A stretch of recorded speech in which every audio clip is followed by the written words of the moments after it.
What up? DJ Anubis here with you on the Military Radio Podcast. My little intro there I made featuring the band Warman with the song Dawn. Very cool song. Enjoyed it. Nice putting together a little bit of Anubis collection there. My little icon for myself, my avatar, as they will call it. Just shooting the shit today, folks. Maybe a couple hours, 2 or 3 hours, maybe just talking a little bit of different stuff. I've got a couple of reaction videos I want to do. Maybe you guys can watch them with me if you want to hang out. Got questions for me. It doesn't matter what it's about. If you want to be curious about my tarantula hobby, gaming, I've been playing Diablo 4 and First Descendant lately. Really getting into First Descendant a lot. The two videos I want to react to are a couple of kaiju related stuff. So Godzilla, if you want to talk GXK2 theories about what's coming up. I know we did the Monsterverse with Kevin Lambert at the entertainment headquarters. We had a panel and everybody. We were talking a little bit about the Monsterverse and where it's going. I caught like a little bit of piece of the new Suicide Squad anime on HBO Max. I don't know if you guys have caught that yet. Like, I'm kind of curious on your immediate thoughts. Also, gonna have some special guests popping in, and I got one guy already. Let's see who the mystery guest is. Oh, look who it is! It's the Sentry Man. How you doing, sir? Good, man. How you doing, bro? Good. Thanks for stopping by, my friend. No. Thank you for the invite, man. And I got tons of questions, bro. I got 50,000 questions for your Q&A, bro. And I'm gonna take up all your time. It's gonna last about 4, 5, 6 days. Gonna have to be ready for it, man. But, That's more than my 6 or 7 hour Godzilla stream. Shit. My ass is still sore from that, bro. Yeah. In many different ways, right? Let's take a look and see who our chat has. Oh, look who it is. Mr. Jedi Grandvel. Yes. Got some Jake Hall in the action going on there. And, of course, the man himself, Kevin Lambert. Yeah. I'm sure we'll get a few more. I do. There's my boy Sav. Look at that. Yeah. There's my boy right there. Oh, we know who this chick is. We just got to ignore her the rest of the night, though. Yeah. Neko? Hi, Neko. I might have Rob from ETN pop in, so that'd be kind of nice. Talk to him a little bit. But man, how you been, man? What you been doing up to? Oh, good, man. Just been busy, dude. Busy and feeling good with that shot procedure I had. Back feels a lot better, bro. 80% is better than nothing, man. So it's just been active, man. Just try to keep up with my daily routine, and turning up the exercise a little bit more. I mean, not what I used to, but at least more walking, more pool time, more hydrotherapy, and then streams, bro. I mean, hey, bro, like I said, if you're still up to it, it's on tomorrow, man, at 3, if you have time or whatever. So I would say just leave the door open. I do have some things to do, but if I can squeeze it in, just leave the link open, and if I can pop in, I will. Sure. Yeah, I'll send the invite, and that's about it, man. Just have to represent the rock, the metal, bro, the rock, perfect circle. I have to rock that. I don't have a lot of shirts like you do, bro. I don't have like 1,000 shirts of metal bands. I just have like, I bought this like in, I think it 2006 I bought this. So, but I only have like very few other like apparel comes to metal and music. But I have a lot of CDs though, but they're all somewhere. I don't know where the fuck I left them. Yeah, it's hiding behind all your figurines and stuff. Yeah, it's all dusty and collected dust, all scratched, and it probably doesn't even play on a boombox anymore anyway. Yeah, I do have a lot of metal shirts, man. I was doing the unboxing stuff for a while for Metalhead Box. But I mean, I started collecting them about 5 or 6 years ago. Before that, I didn't have many at all because I'd usually outgrow them because they don't make really like above 2X a lot of times. So I mean, they're getting better at it, but as a big guy, I kind of need bigger shirts, Oh yeah, man. I saw you were playing some video games still, which is kind of cool. I see some of your streams that pop up there a lot.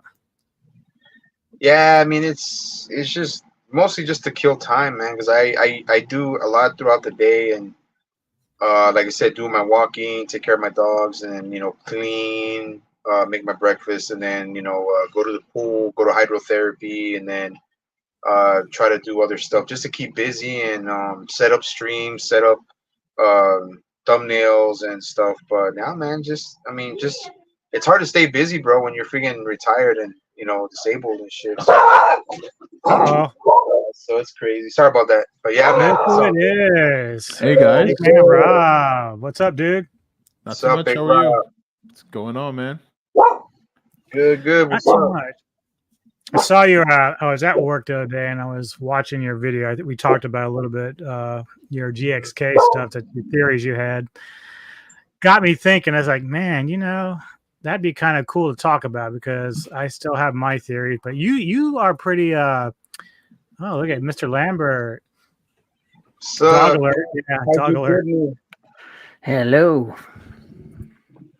But yeah, I was kind of convinced because we talked about it with the MonsterVerse stuff that I thought that maybe if MonsterVerse is going to continue on, they're going to probably just go with some random villain or whatever for Godzilla. But I think if they're going to call it a day, it's got to be the be all end all. So I'm thinking Destroy, but you think it's probably not going to happen with that. Give me 1 second here. You're good. Yeah. I'm just linking the stream. That's all. Oh, yeah. Okay, you're good. I need to learn how to do that. Just copy the YouTube link. the link on the. I usually do it in the little bar where you go www dot, and then I just link it from there. Ah. Oh, He's a professional. The rest of Oh. us are scrubs. No. I've been doing this for like 4 or 5 years, and I'm still not know. I still don't know anything or everything. Yeah, so I got a couple of different things to talk about tonight. There's some dude that did a King Ghidorah design rankings, and then there's another guy doing some hot takes. I haven't seen either one, so I have no idea how good or bad they are. Been seeing a lot of that Pat come up though, because I know I did my top 5 Godzilla design, which I guess Rob hates my number 1. What was your number 1 again? G2000. Oh yeah, no, I don't hate it, but it's like one of my lower on my rankings.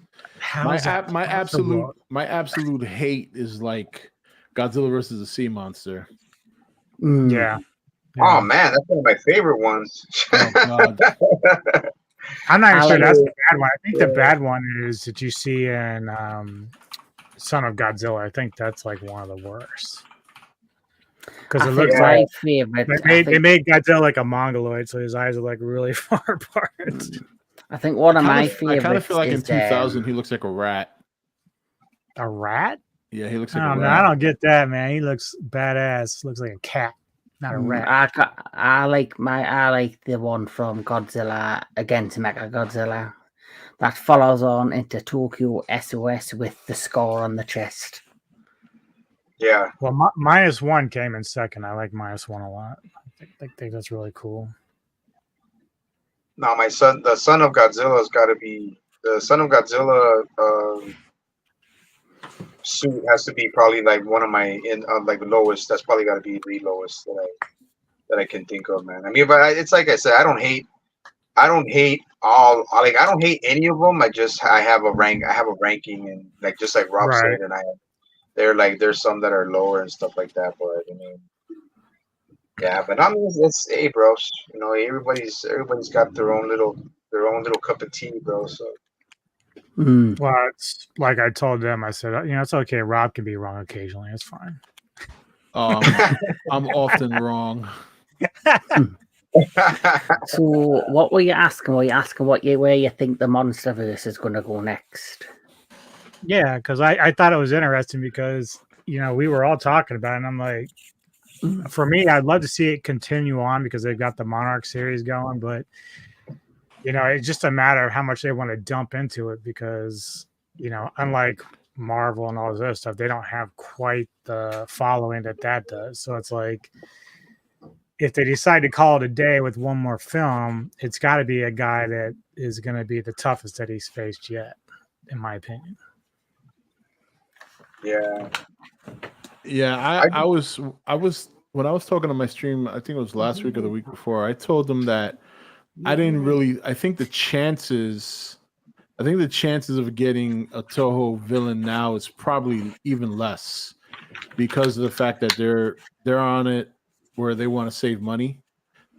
This last movie was the lowest budget they had, Yeah. and now Adam Wingard's gone. I believe one of the reasons he's gone is not obviously he did a great job. That's not the issue, but the issue is when you do a job that good, No. then you start becoming coveted. And I think he would have probably required a bit of a raise. Now they bring in a director, and this has been an MO with Legendary. Every Yeah. Monsterverse movie has had a no-name director for the most part, or a director that's just on the cusp of the beginning of their career. Why? They're driven, they're hungry, and they're cheap. And this is why we got this director. Because same reason. He's had one movie and nothing else. So I think the idea of them spending extra money to get a Toho monster in, another villain, like let's say Destroyer. I'm not saying it won't happen. I still think it's a good possibility at some point, but I think the chances are lower now because their ceiling to make money in these movies is probably 600 million tops. Probably would, they got 570 this time. So there's not a whole hell of a lot of room when you're looking at a budget of about 125 or 150. And then you consider what you're spending on marketing and what you lose at the box office with the theaters. So there's not a whole hell of a lot of room to get that 30% profit that most of these production companies look for. So spending the extra money to get a Toho monster, that is, of course, we don't know what they cost. They did have Mothra this time around, but the question is, did they have to pay for that again? Probably not. They probably already had. They already used her once, so even if they did have to pay again, I doubt it was full price. But yeah, I just think it's a look. What is this that Jake says? So, what do you all think of Toho's updated rules for Godzilla films with licensing? I don't know what he means by that. Do you know what that means? So Toho has a writer's room for Godzilla where they have strict rules that they themselves and other company who license out Godzilla have to abide by. It didn't say too much. It didn't say anything that people didn't already know, but it's kind of like it was basically a confirmation of what we've all been thinking, which is Godzilla can't die in any movie.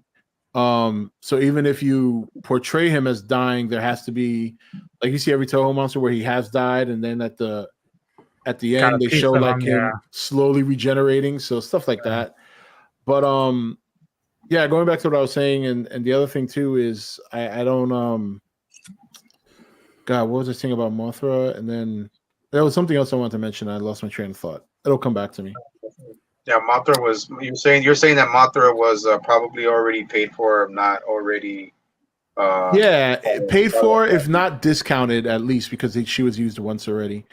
And then now we have this movie coming out in 2027, which tells me that Toho's probably got another project coming out because I think 2 years is a pretty good window for these movies, but 3 years probably means Toho's got some plans. So yeah, I think they're in a good spot right now. They make a lot of money with the toys. That's why we got Evolved Godzilla. It's a new toy to sell. That's why you got Beast Glove Kong. It's another toy to sell.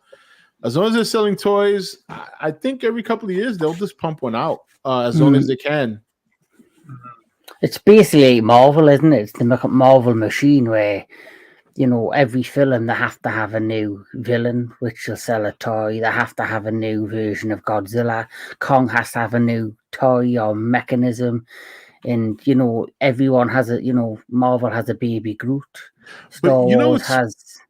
I'm sorry to interrupt you. You know what's funny about you mentioning Marvel is they actually have almost perfected where Marvel made mistakes. They're not pumping out multiple movies every year. That's number one, which with the MonsterVerse you can anyway. It's already a very niche genre, so you don't want to oversaturate it. Because you see, with Marvel, as popular as it was, it eventually got oversaturated. It was just too much. I think if they do it once every 3 years and they keep it lighthearted and kind of Goofy. I think they'll always make money. The kids are going to be there. The toys are going to sell. If it's a consistent cash cow that they're going to get, they're going to get away. They're going to try and get away with it as long as they can. Oh yeah. Like you say, they've introduced Zuko, so they've got their version of Baby Groot. Basically, they've got their kids' toy that'll sell. I think next film, I think it wouldn't surprise us if they introduced a baby Godzilla. Yeah. I think they'll have to do that at some point. Oh, because God.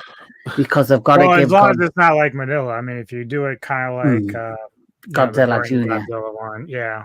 They did do a good job with Zuko. I'll give him that, because when I heard the whole baby, because I don't like kitty monsters. I'm just not a big fan of the whole kitty monster thing. What's up, Steven? Mm-hmm.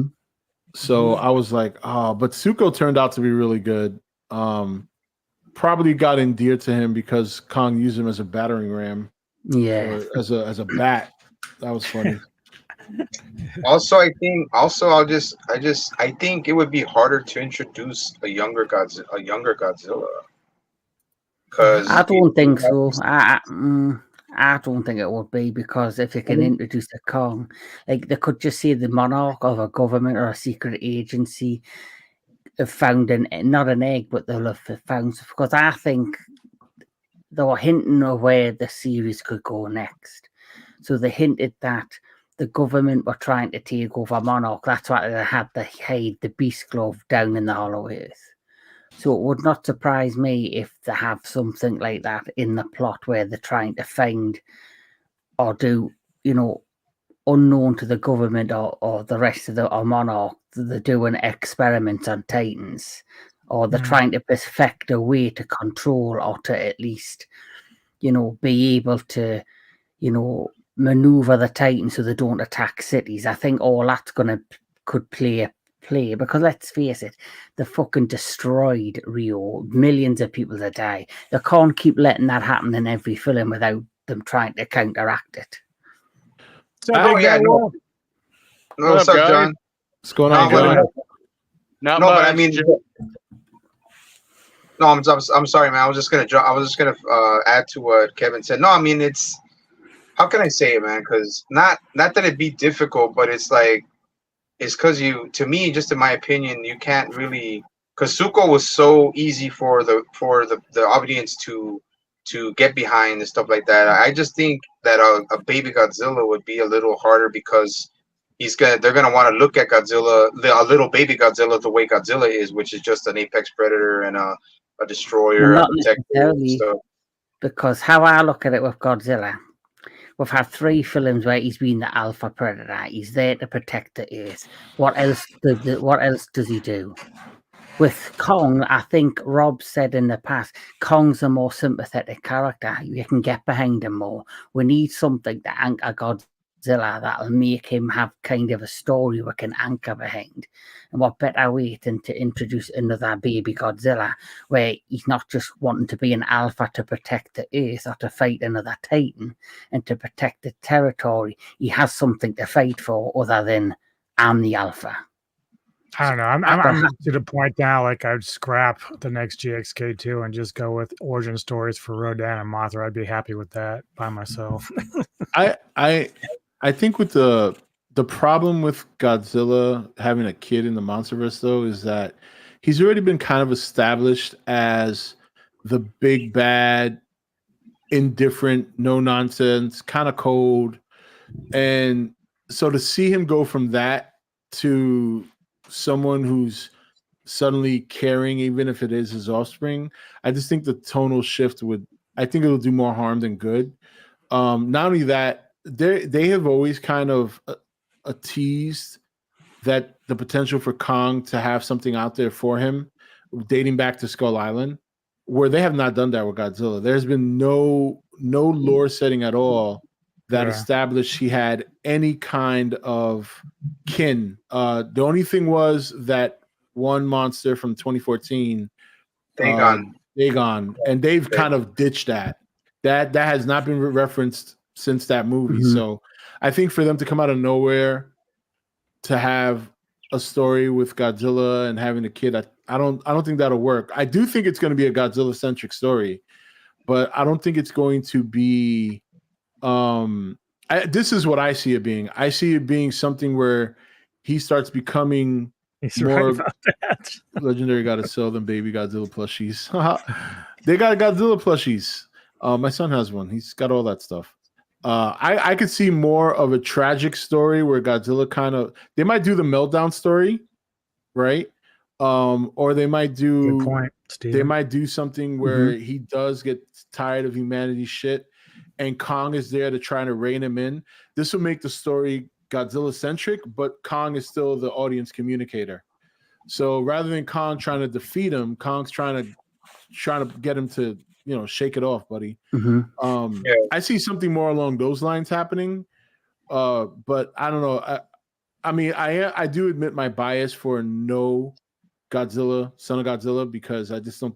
But I do think from a narrative aspect, it might be a bit too much because you just did it with possible. Kong, so it could be a little bit too much. But at the same time, they really don't give a shit about the story, so they might just do it anyway.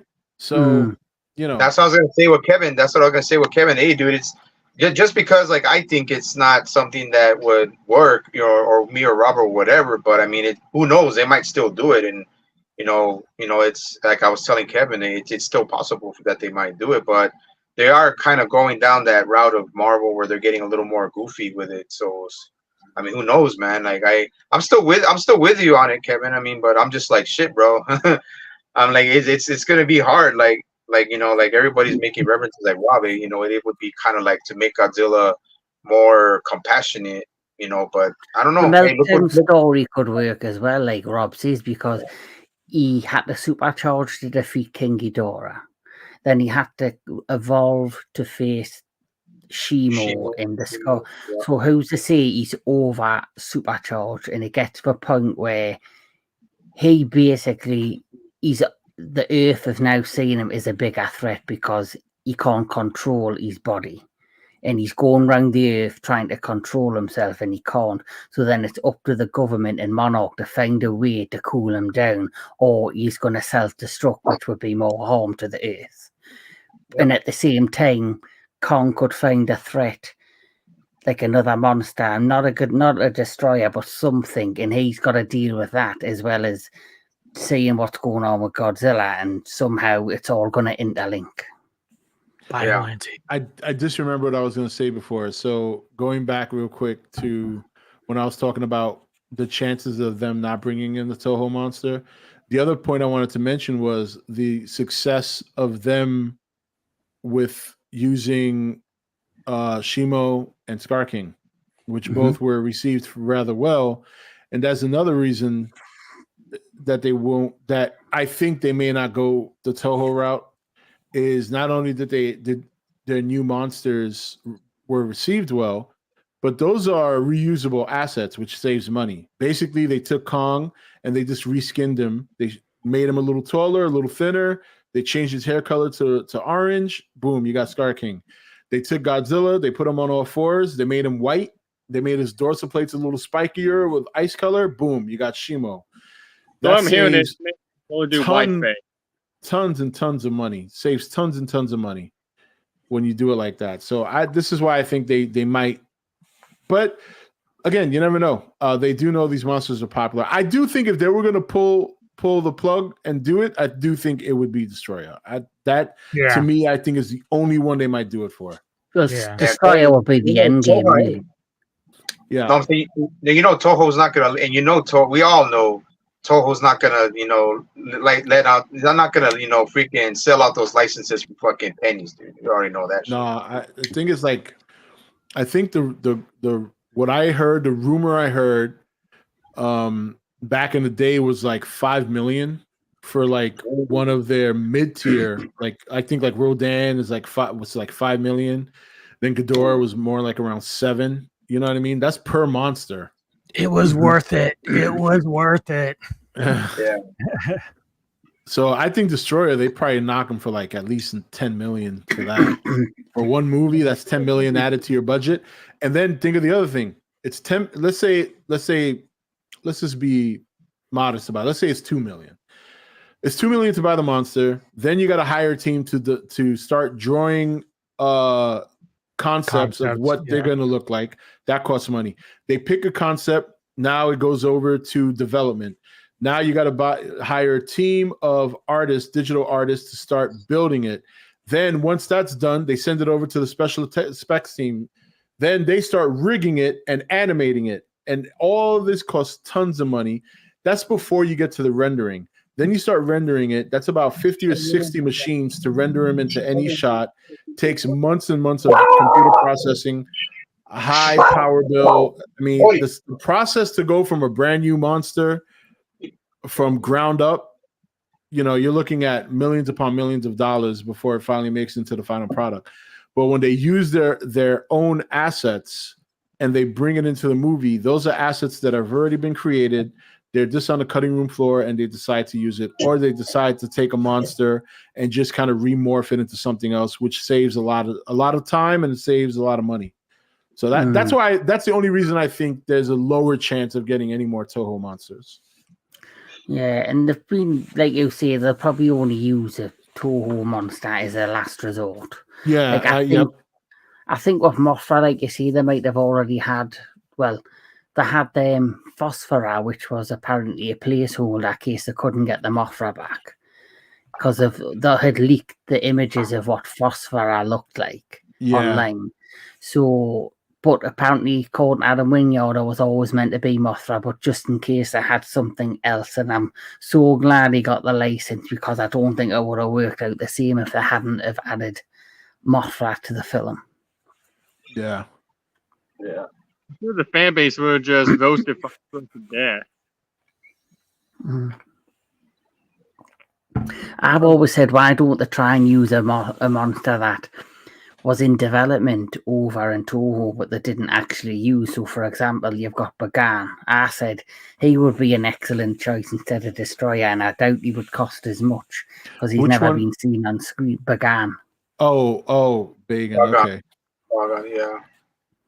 Super Godzilla. Super Nintendo Godzilla came out in freaking day 95 or 96. It was a lot of people who really know it'll be like, oh yeah, it's the gun for the game. It's the monster from the game. I guess the question is, would you invest money in a monster literally no one knows about? You know what I mean? That's the other question. It depends how much it costs. Even if it's the cheapest one, it's still investing in a property that probably no one has seen except couple of kids back in the day that played that game. See, despite the fact that King of the Monsters wasn't as successful in the box office as all the other movies, it still chose 3 monsters that they know for a fact would be recognizable because they were most commonly seen during the 60s and the 70s, which was Rodan, Ghidorah, and Mothra. These are monsters like my dad and my uncle grew up watching, that I grew up watching. So to bring in a monster as ambiguous as that and then expect it to perform well, I think it's a gamble. It doesn't mean it won't work, because I mean, look, nobody ever seen or heard of Shimo and Scar King, and that worked out fine. But I think when you're spending the money to get that asset as opposed to creating it yourself, then there's a decision that has to be made there from a business standpoint. You know what I mean? Mm-hmm. Yeah. Oh yeah, for sure. Definitely. I'm interested to see how this director is going to do, because already I get the feeling he definitely has an idea in mind based on what he said about the Godzilla movie I want to see hasn't been created yet, which is basically him saying that I'm going to create the one I want to see. So, and Steven makes a great point here, because this was the thing about King of the Monsters that drove me crazy. I talked about this before with the critics. They were all like, okay, we're watching this movie. We know who Godzilla is, but we have no clue who these other monsters are. And I'm like, well, that's because you're not fans of the franchise. So really, it really doesn't matter who, other than the cost that Rob brought up, that you go with. Because even if they spend the money in Toho, no one outside of the Godzilla universe is going to know who the fuck he is. You know what I mean? So I'm just kind of like, you might as well pay respect to the Godzilla fans and just go out. Even if it's not Destroy, you can get Gigan, Angirius, anybody to come in and play, and just go that route. But I think it's just a matter of how long they plan to drag this out. Obviously, money, if it's all there, they're going to keep going. But if it, for whatever reason, it starts dying off, then have an end game of sorts, whether Godzilla dies or not. I think as long as they keep Godzilla and Kong together, they'll be fine. Yeah, That's really what put them over the top, because there's so many Kong fans here in the States. It's terrible. Just terrible. No, I think that's a good thing. I don't mind. Hey, I don't mind Kong getting all the shine. A lot of people complained about Godzilla in the last movie. I love the way they portrayed him. It's the first time I've seen Godzilla be that dominating in eons. They got that right. That's actually better than 63. 63 was stupid as fuck. Well, I'm just saying, like, there's so many monster movies or Godzilla movies where, he shouldn't be having, in my opinion, as hard a time. The fact that he was going around just killing everything was great. I like the fact that they did that for the first time. And I do like the fact that they gave Kong a little bit of a win back. Nothing to me was funnier, but more fitting for him than to see him dragging Godzilla by the tail. Yeah. that was so great. And I'm not even a Kong fan, but there are Kong fans out there. They know that a lot of Kong fans were upset with the way he lost. So seeing him ground and pound Godzilla, then drag him by the tail across the desert, that had to satisfy so many Kong fans. Right. The power glove. I know that same shit too, man. Like it goes back to the Godzilla fandom and Kong this, Kong, Kong. Like, dude, I know we all love Kong and Godzilla, dude. We all know it's fictional characters, but some people just take it out of fucking context. And I tell you, wow, man, just say Godzilla got his, Kong got his in this movie, so now you all should be even and happy. Yeah. So it's GDK did it right because they had Godzilla and Kong fight, but then they had another villain and make a Godzilla, which made it perfect. You had them team up, and that was the way it worked out. Hey, I think if Godzilla didn't have the atomic breath, he'd probably lose. That's his biggest advantage over Kong. But if you take that away from him, I mean, Kong is faster, and you see his arms compared to Godzilla's head and his hands. Just forget it. He crushed that skull. Yeah, but you also had to give Kong the axe and the power of the axe because that was like the balance that he needed. Yeah, you had to balance it. Yeah, there's no way he could do anything without the axe. So it's not like in the Toho movies where he can just eat an atomic breath. Yeah. Or when he had lightning powers and was just electrifying Godzilla with his touch. Mm-hmm. Yeah. Yeah, that's funny, man. I still think Godzilla would have beat him even without if they didn't give Kong the axe and Godzilla didn't have the breath. I think Godzilla didn't have the atomic breath. I still think Godzilla would have went primal like a freaking crocodile or Komodo dragon and just freaking tore him up. Oh, yeah, Godzilla! You got the issue where Kong is notorious for taking Jaws and just like, Yeah, but look at the size of Godzilla's thighs, bro. That's big. One of Godzilla's fucking thighs is bigger than Kong's fucking whole lower body. So I'm like, fat ass. Talking about my boy got a fat ass. Hey, Godzilla knew how to use that fat ass, bro. He did it good in Godzilla X Kong. Godzilla had an extra leg, if you know what I'm saying. See, I'm kind of with Steven here, man. I want to see something a little different. I mean, I know Kong is an instrumental part of the MonsterVerse, and they'll probably use him a lot more in the Monarch series, I would think. But I think you got to expand it a little bit.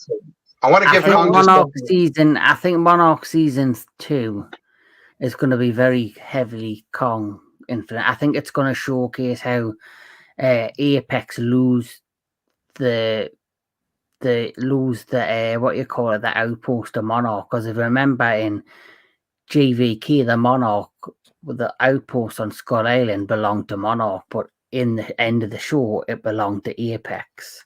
So I think it's going to have something to do with the tug of war, finding out and getting that back in the Monarch's control. And I think since the next film isn't due till 2027, I think Monarch season 2 will air probably, because if they haven't, I think they'll start filming it maybe by the end of this year, some point next year, and I think it'll air late 2026 to clash with Monarch. What if they actually go a step further? I know it's a wet dream, but What if they go Godzilla and Kong and then add in Gamera?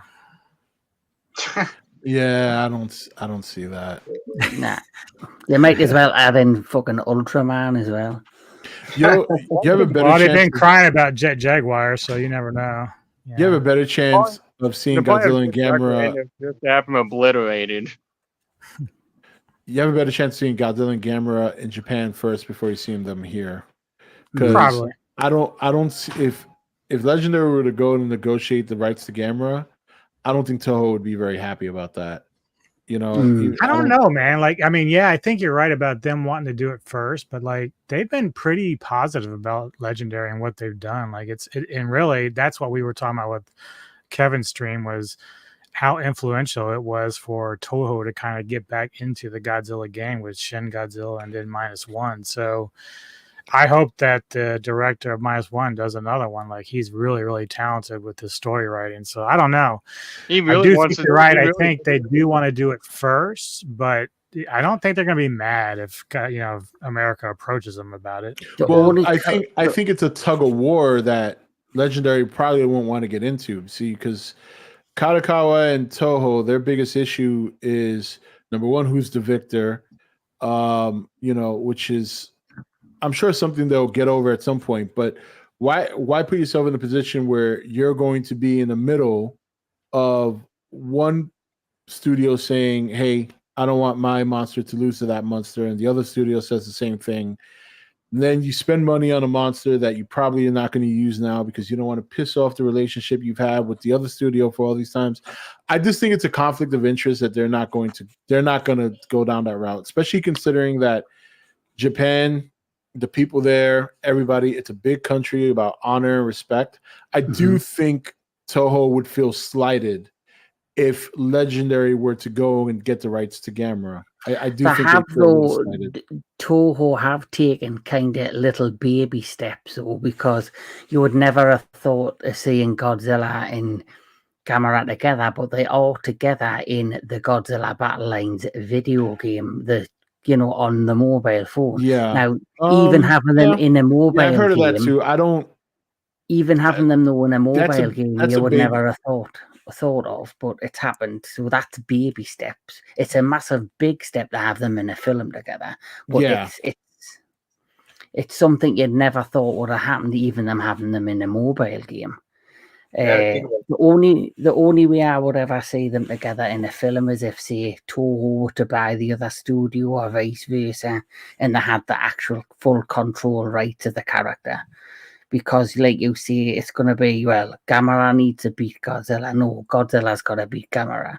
There's always going to be a tug of war. But even if Legendary don't buy Gamera, I'm surprised no American studio is thought, right, the Monsterverse is doing fantastic.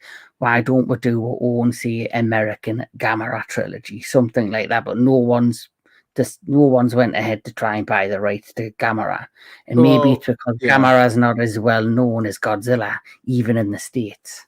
Yeah, no, that's what I was going to say. They wouldn't. No studio would invest the money to get him because he's not going to pull.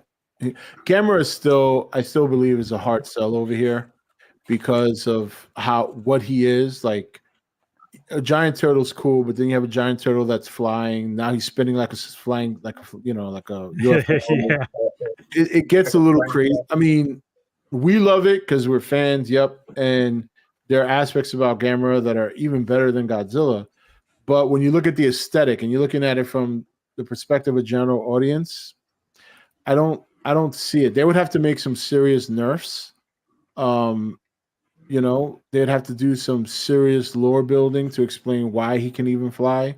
I wouldn't do the spinning if I wouldn't do it here. I wouldn't do the spinning at all. And I may not even do the rocket boosters from his ass. I probably wouldn't even do that. I'd probably have to change it around, like which I think Legendary would probably do, because they do kind of try to keep it somewhat grounded. What if Legendary wanted to do it, but say the director from -1 was the guy helmeted? Like, even though we're not talking about the next film, but maybe beyond that, like, do you think that would work?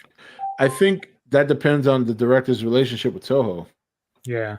That's still a rival studio, and Gamera doesn't matter if he's less popular than Godzilla, he's still probably third best, fourth best known kaiju. And he's that third or fourth best known that's not in their gallery. So yeah, they're going to see it as competition. Do they want the director they just had on their biggest hit that is in talks of doing another movie, potentially going to do a Gamera movie? I don't know if they like that. And like I said, things work differently over there.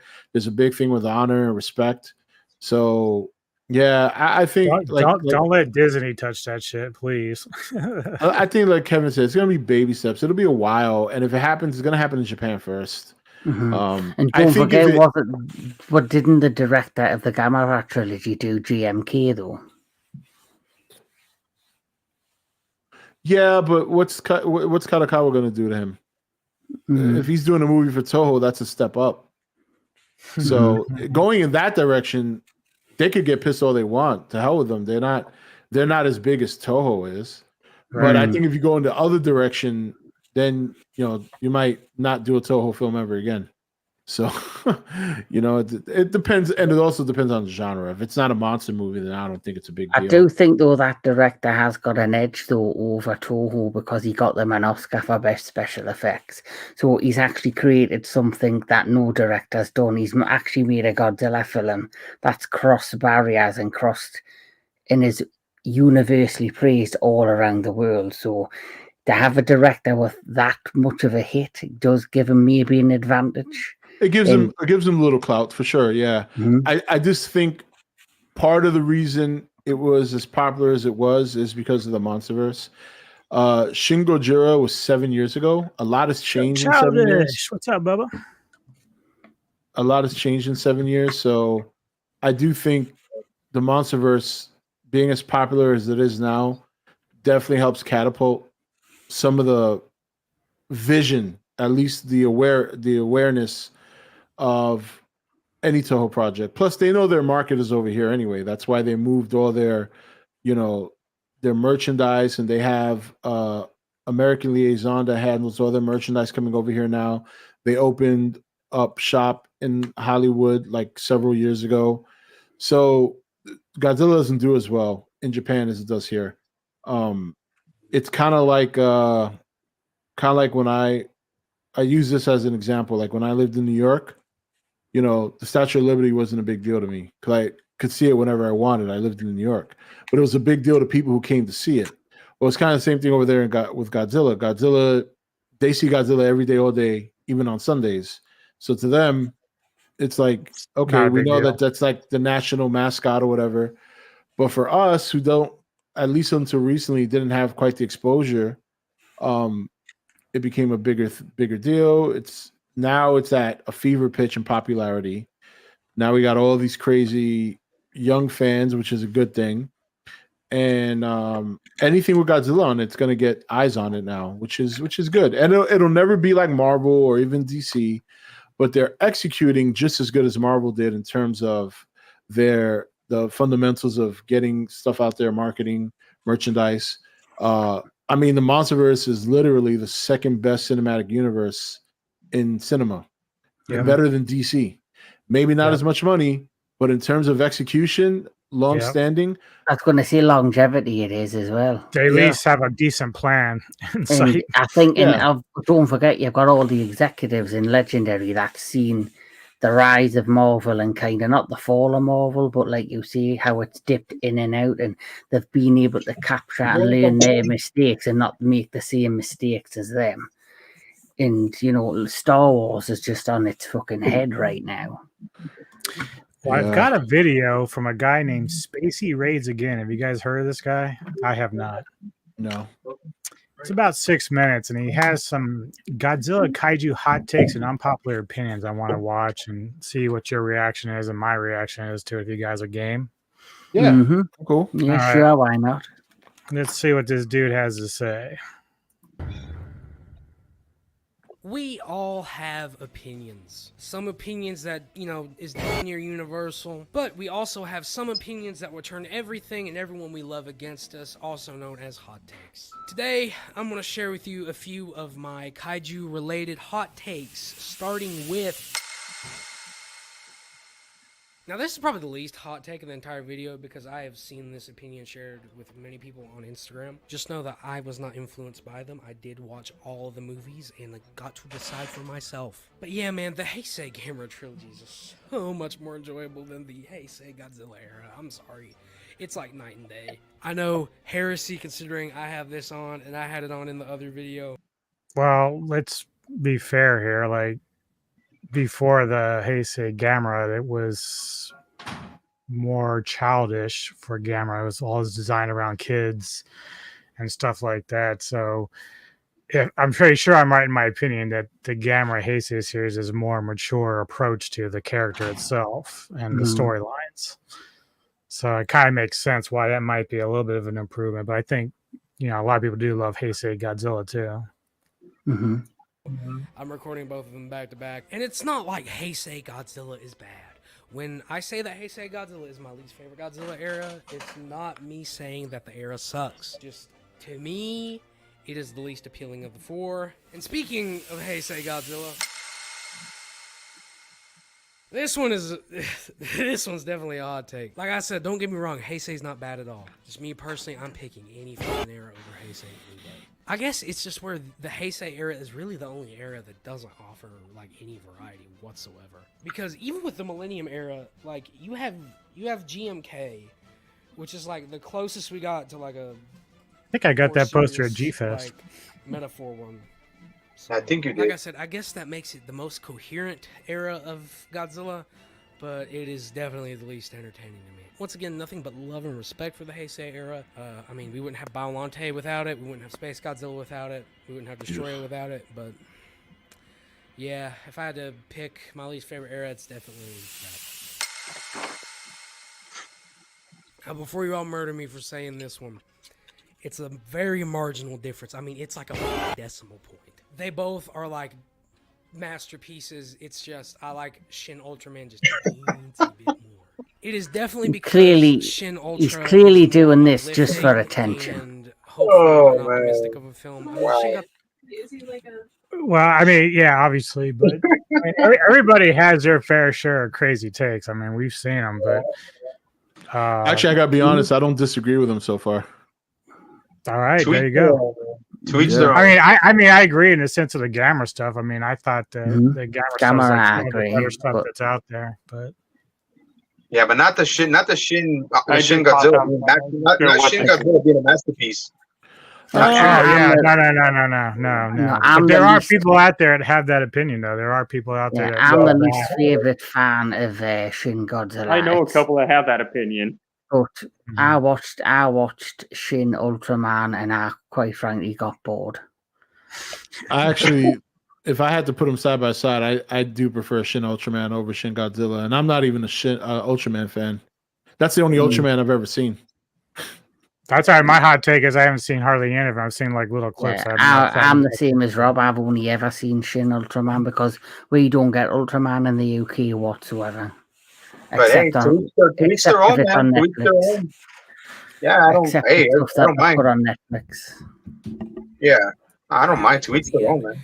But Shin Godzilla was really about kind of like hopelessness and death and despair. So plus also Shin Ultraman had M87 and had the spin kick and just so many classic moments in it. Not that Shin Godzilla didn't have any classic moments, but you know, all that stuff definitely gives Shin Ultraman just a slight edge to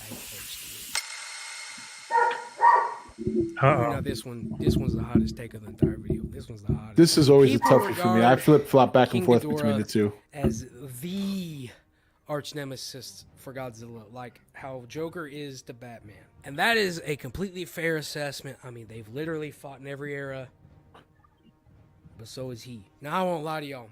This one is definitely my bias towards giant robots. I can definitely see how anyone can write off Mechagodzilla as just a robotic clone of Godzilla, and you're perfectly justified in having your opinion, but you're no fun. Mechagodzilla is just one of the goated giant robots of all time.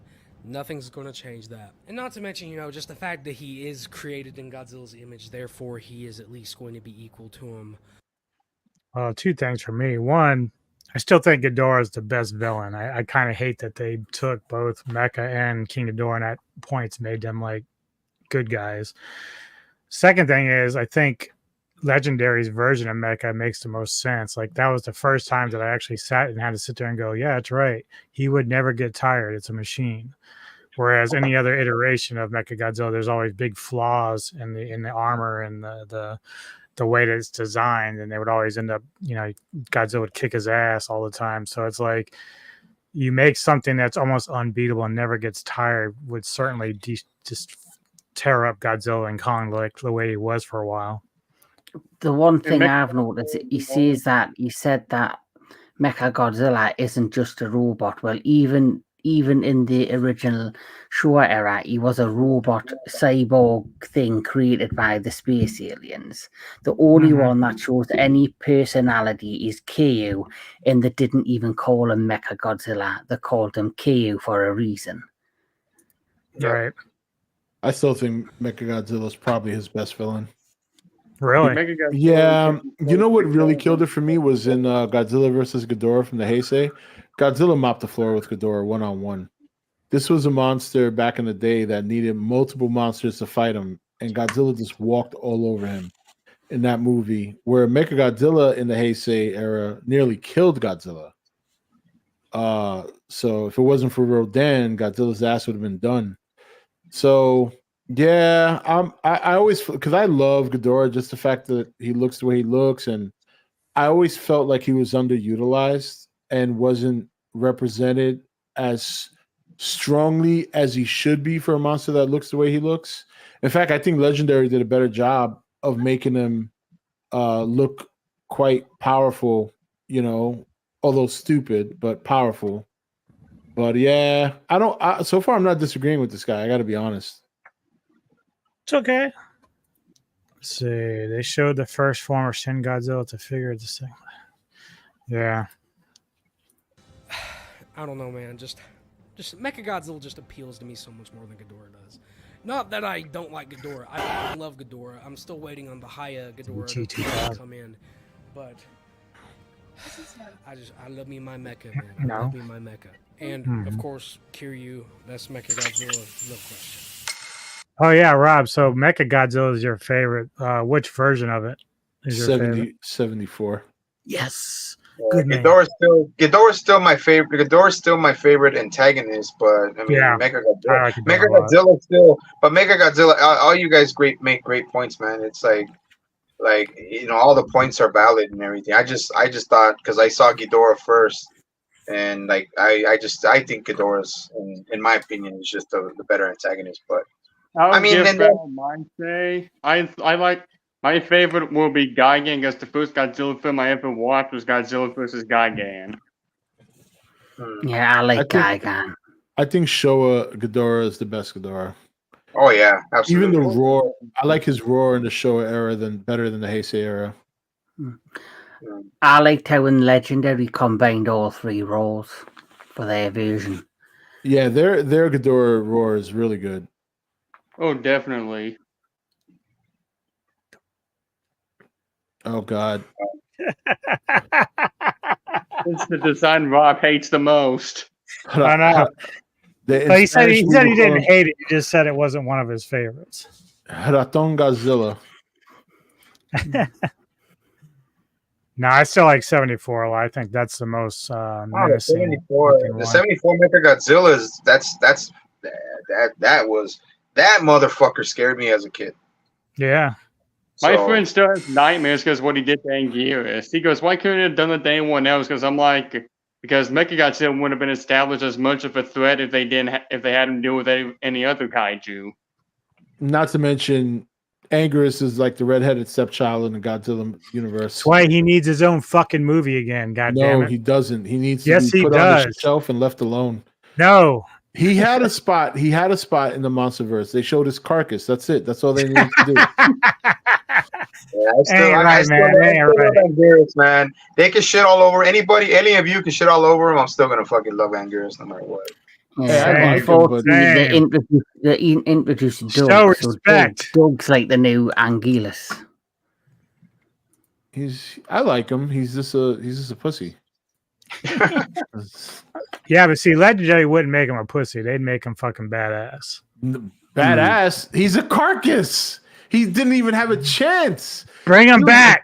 Bring him back. He died before the movies came out, like millions of years ago. He's dead already. Well, I can't blame him. That's I what would want to happens wait a when you million go. years to be shown That's what on happens screen. when you go head first into somebody's buzzsaw. Even though the show is shit, I didn't care for it. The best version of Anguillus is in Singular Point. Yeah, that's true. He looked like a proper enjoying beast. years in Singular Point. But even I there, thought he he looked pretty good. I thought he looked really good in the 2004 in the Millennium. I thought he looked really good in that also. I mean, I like that he was able to roll into a ball like an armadillo and actually use himself as a wrecking ball. Yeah. Yeah, that was good. All right, let's see. Destroy is not him. This must mean that he doesn't think Destroy is the badass. If you watch the movie, you know exactly what I'm talking about. Now look, I love Destroya. I've said He's that awesome, too. Badass. One of the best designs in the entire Godzilla franchise. In my opinion. The only problem is, Gang got murked by the military by the end of the movie. Godzilla did not deal the finishing blow. I agree with that. Yeah, did he go out of his way to kill Godzilla Jr., which, you know, he didn't really actually kill, but, you know. Yeah, but... He's running out of breath. Like I said, getting taken up by the military, and then the fact that Bro's thighs were so damn big that he could barely move. I hate to say it, but Destroyer just isn't all that, man. I have to say it. For what is supposed to be like the Doomsday to Godzilla's Superman, the penultimate villain of the Heisei series, Biollante was more threatening. And I know it's heinous, but I truly believe Destroyer deserved better than to be killed off by a bunch of humans. Now, who knows? Legendary is definitely building up to a Destroyer appearance. I mean, you cannot convince me that the Oxygen Destroyer scene in King of the Monsters was not a setup for him. And I'm going to come out and say it. I think Legendary has the chance to do the best version of Destroyer that's ever been done on screen. I mean, is that because Megalon's a cockroach? He definitely needs like an overhaul, like in the lower body, I think. I want him to have like squatter calves.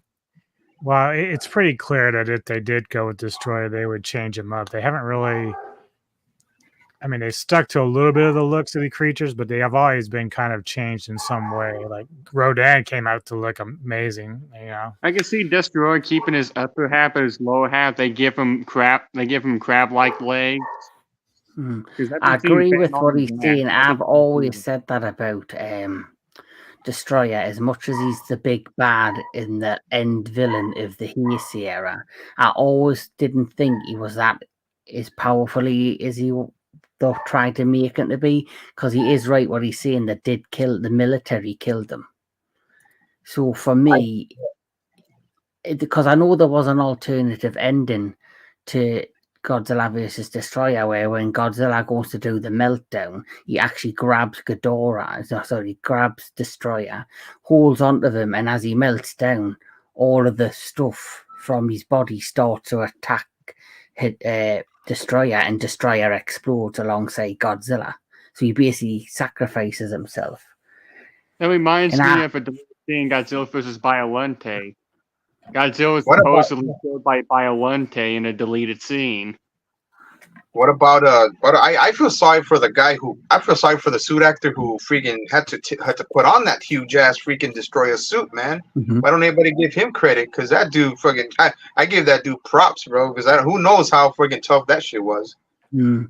And I hate to see it, even though I don't like the character, because I hate when they bring in too many double gangers. I think Space Godzilla was a better threat. But I just don't like that film, and I just don't like Space Godzilla.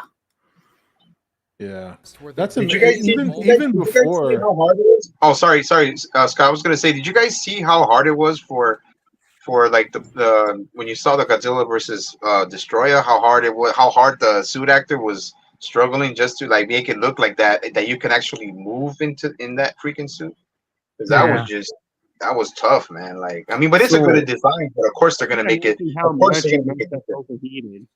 So when he's talking about, Destroyer could hardly move, he should when he's making this video take that into consideration.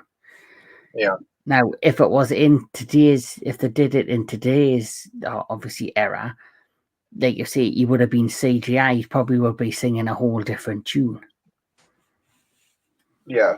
Go ahead, Scotty. Sorry about that, man. No, That's all right. Go ahead, Rob. Sorry. No, I just want to say real quick that I was actually sold that the story wasn't the one when he got his ass handed to him by Godzilla Jr. to the point that he was forced to level up to level 3 just to have a chance to beat Godzilla Jr. So forget the military. By the time I saw that, I'm like, all right, this guy's cool and everything, but boy, he's a glass cannon. Mr. Glass. Yeah. Right? Yep, that's exactly what he is.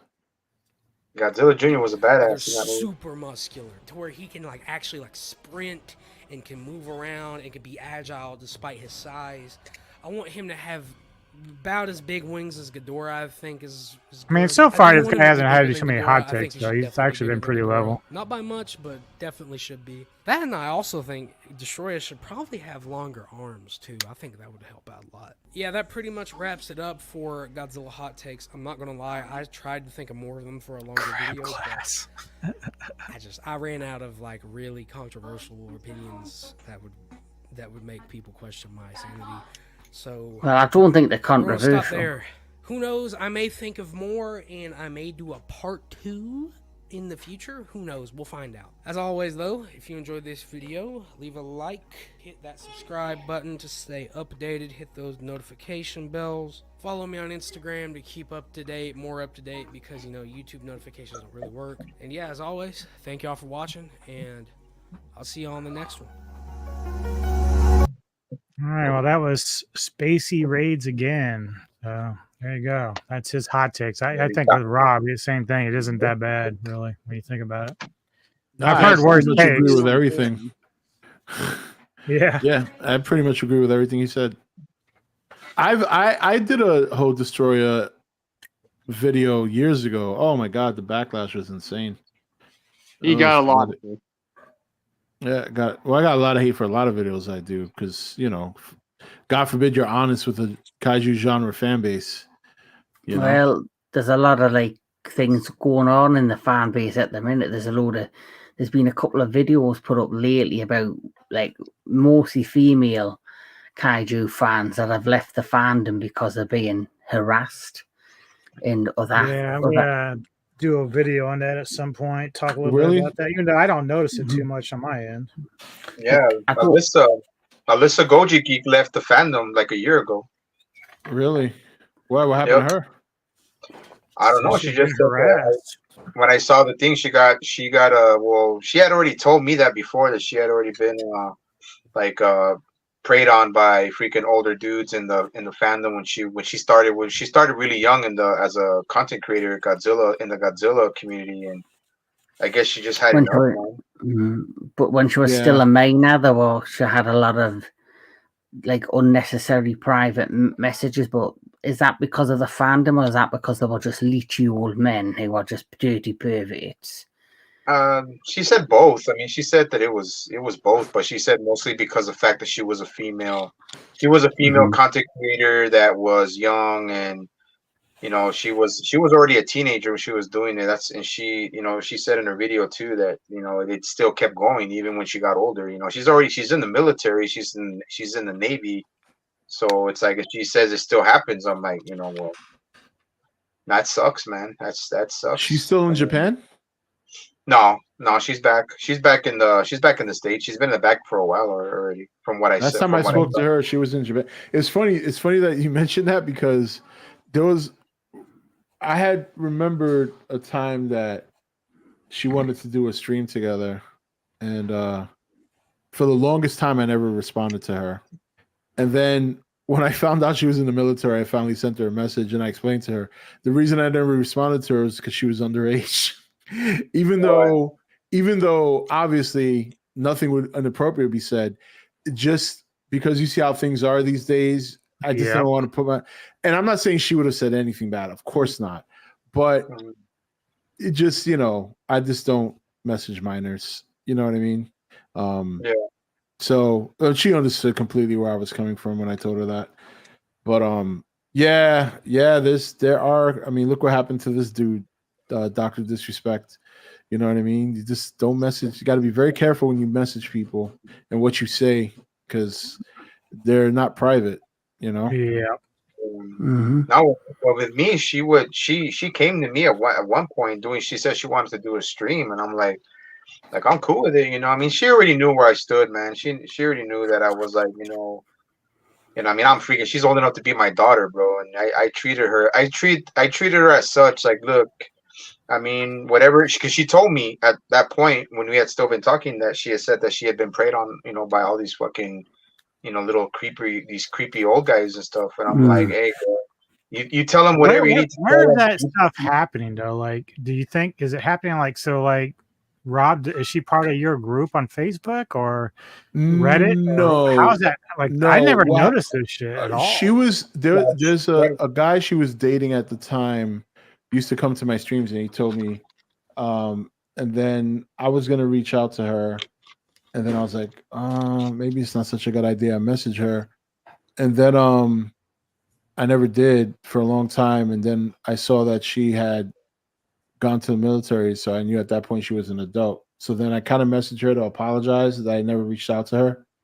And then yeah, but she used to a guy she used to date comes to my streams on a regular. So he had told me at the time, and that's how I knew. Yeah, I mean that's the thing, man. But she knew, I mean, like me and Rob were not the only people that she knew that were in the community. She's a huge fan of OmniViewer too, of Ryan. And yeah, like same thing, man. Like she's the thing is she spoke her mind too, but she's still what a lot of people would think about her is that she still seemed kind of immature the way she would do her videos. They were that's what I hear from other people, that yeah, man, she's really that bubbly type of person and doesn't cuss and doesn't do this and that. And that's good. That makes her mature, is my opinion. Yeah, but I mean I cuss all the time, so I'm not mature. So, well, that's good. Like I said, like there's a lot of people she was friends with, but she fell off like a year ago, bro. Like I didn't even know what happened, and I had asked Walter, Jedi Granville. I said, hey, you know where she's been? Like, dude, she's been like absent, like from YouTube and everything. And I was like, well, I mean, everybody wondered what happened to her, and I was like. Then I found out, I saw that video she had just posted, and I was like, oh, so what makes sense she's been gone that long. So, yeah. But it sucks, bro. It sucks. That kind of shit, dude. It's like, I mean, it's in every fandom, dude. It's in every fandom. Like, it's in every single fucking fandom. But to find out, like, it's somebody or somebody that goes through that shit, it's like, it sucks, man. That freaking sucks. I heard that the other one that has a lot of problems is Altiori, who every time I stream comes up on my stream for whatever, because I think it's a lot of dudes just don't ask me why, but she comes up in my stream pretty much every stream. Really? And yeah, I think there's some guys out there that are into VTubers. Well, I think what it is because no one knows what she looks like. So yeah. It's like everybody's curious, and now people are kind of acting up, and it's like, I mean, so yeah, she still hasn't, what do you call it? She hasn't made a reveal. She hasn't made a face reveal yet. I don't think she ever will at this point. The way people are acting towards her, but she's got that kind of cutesy voice, so people kind of just imagine like what she might look like. But I'm assuming that's what draws all the guys to step over. Yep, I agree. I didn't even know that. Like, I didn't even know that, dude. Because I mean, I don't know. Rob knows. I mean, but of course, Anubis and Kevin know. I haven't been very active on my channel at all, man. Just video gaming stuff. But I don't really make normal videos anymore. So I have been off like the loop as far as making content for a while. I just do streams, but I even took like a long hiatus from streams. So a lot of the stuff you guys are telling me, I'm like, shit, bro. I've been gone for a while. Like, Kevin and I were talking about earlier days, like, most of the bad shit that I see in fandoms is like, Star Wars or Marvel. like Godzilla. Like I know there's some stuff in there. Usually it's always like just debating over the kaiju stuff, but I've never seen much of the sexism or these kind of like harassment campaigns against girls. Like that's shocking to me, really. I don't know if it's necessarily. I think obviously, like what Rob said though, with the kaiju community, it is quite a niche community compared to like the bigger ones, Marvel, Star Wars. So you do see a lot more toxicity. What's the toxicity in them? Where here, it might not be on the level of say the Marvel or Star Wars, but it's still apparent. And I think because it's a smaller community, it's probably more people will probably react to it more than say on a bigger community, because there'll be lots of people going through. Where a smaller community, I think it's more impactful because you'll notice it more. I mean, like, you know what I gotta say, man. I gotta throw this out there. Like, what really bugs me about like a lot of the people, not just Alyssa, but other people who have left fandoms just out of sheer, like, maybe not just fear, but like just the fact that you're always getting preyed on by something, not even just sexual. I'm saying, like, you say a comment, you speak your mind about a subject, you speak your mind about an opinion, and they just fucking rain down on you, dude. And the thing that bugs me the most is like why these people, I feel they, but I guess it's different with women. It's you have to think about it different. If I had a daughter, Rob has a daughter, but I'm just saying, like is it just so fucked up that a person or even someone you knew or like leaves a fandom or something they really love, something they grew up watching, something that was a part of their life, and they feel like they have to leave, whether it's a fandom or this and that, just because of people. Like that shit just really pisses me the fuck off, man. Just the fact that somebody should have to abandon that. Somebody should have to abandon what they love because of that, Because we live in the world now where social media is king and everyone has an opinion. Everyone's allowed, to say something. But the problem is, there's some that this is all they know is social media, and basically it becomes personal. Oh shit!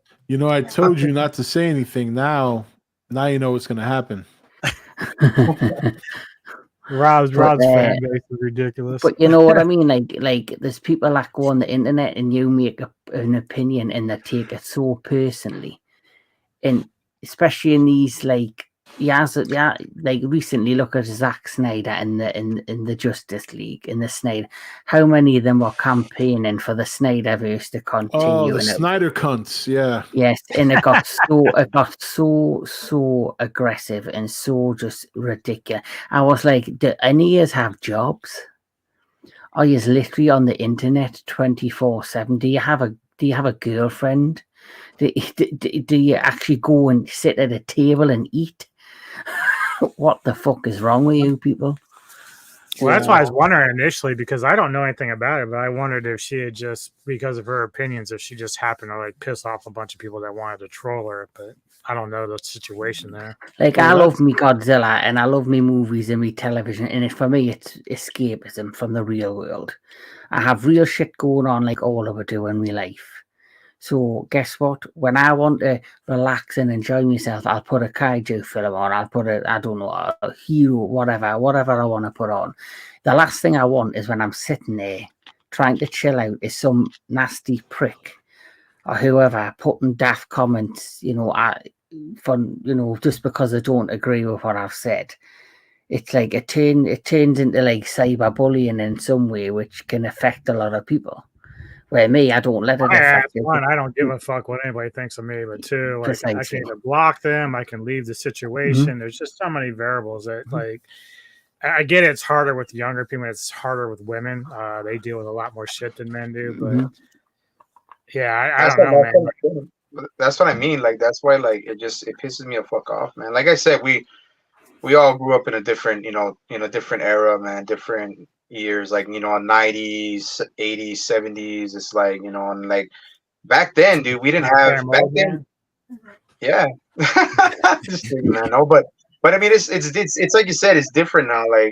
Like we had to fucking, especially like Latin X, dude. We had to we couldn't fucking be like, oh, we can't tell. Sometimes we can't even tell our parents that we're getting bullied or we're getting in fights all the time because we don't want to feel like snitches or we don't want to feel like we're punking out and shit, you know. So we had to either deal with our own problems, take it as we go. But nowadays, like ever since cyberbullying and, you know, freaking like a lot of people committing suicide and all that, dude, it just sucks, dude. Like it gets under my fucking, it lights a fire under my ass, dude. When people fucking do that and people actually leave and stop, like actually want to stop loving what they love because of what people say or what people do or what people post on social media, dude. And it fucking just pisses me the fuck off, dude. And yeah, there's a lot of positive that comes from social media, but there is a lot of negative. It's like prior to social media, yes, you would have had some young, you know, suicide. You would have had people with mental health issues, but it's more prominent now, and it's open to discussion now. People are now wanting to talk about it because there has been younger lives lost that shouldn't have been lost because of cyberbullying. And you know, there's a big campaign going on right now in the UK for men, because men are not, you know, men are meant to be strong, are meant to be, you know, the providers and all that. Men's mental health doesn't get talked about because they've got to be the strong one. And there's advertised on the telly right now for men to open up about the mental health. And it's something that they're really pushing because there has been a lot of younger men committing suicide over the last few years. And I do believe it's due to social media, all these stupid programs. Like I know in the UK, I think you guys have got it. You've got like Love Island, stuff like that. That way, that's one of my favorite shows. I believe it. Well, I love that show. That is. Oh, I was just talking about that show the other day. It's so funny. Well, I but the thing is, love it for the reasons that other people do. Like, I want to find out. I love it because it's full of a bunch of idiots, and it's the best entertaining show ever made in mankind. Watching real people act like complete fools, I get off on it. But you see, it's the image of what you should look like. It's like all image based. They've all got muscular bodies. The women have all got beautiful bodies, but they're fucking so self-absorbed. Actually, I love that. You ever hear them talk? They sound like they have an IQ smaller than a pimple on a mosquito's left nut. Yeah, that's because it's all about the outer body, not what's in the head, which they've got nothing in between the heads. If you want just pure entertainment, like if you want to just laugh at idiots, that is the perfect show. See, like I had to take the initiative, bro, because I see a psychiatrist and a freaking counselor, bro. So I gotta fucking I don't hide away or shy away from that shit. I had to do that, or else I was gonna either fucking kill somebody or somebody's gonna kill me. So it's like, you know, and I admit that, and I take that to heart, like fucking dude. I have issues and I have problems and I deal with them, and you know, I'm not ashamed of them, but shit, I'd rather be alive and fucking either that somebody whacks me or I fucking hurt somebody. But it's like, no, I get you. It's just a shit. It's just something that just, you know, fucking bugged the shit out of me, man. That people have to do that, but you know, fuck social media. Not all social media, because that's how I met, you know, you guys, but. It's like that's how I see it. There's pros and cons to technology. I love technology, but dude, it has its cons. I can get on X/Twitter and like there'll be like videos of people assaulting each other in the streets and no one's stepping in. They're just pulling out phones and recording. I'm like, what the fuck is wrong with you? Like it's so ridiculous. So as Jake asked, are you fans of the Guyver movies at all? Yes. Yep. I'm trying to remember. Is that Mark Hamill that played, or am I thinking of somebody else? No, Mark Hamilton. Yes, he's in Guyver. He's in the first one, I think. And so is Jimmy Walker. Who? Yeah, the guy. Jimmy Walker. You remember who Jimmy Walker is, right? The name sounds familiar, but I'm not. So from oh man, what was the name of that show? He used to come out. He used to be like Dynamite. Damn, okay, yeah. Good Times. Yeah. Good Times. That's what it was. Yeah, he's in the Guyver.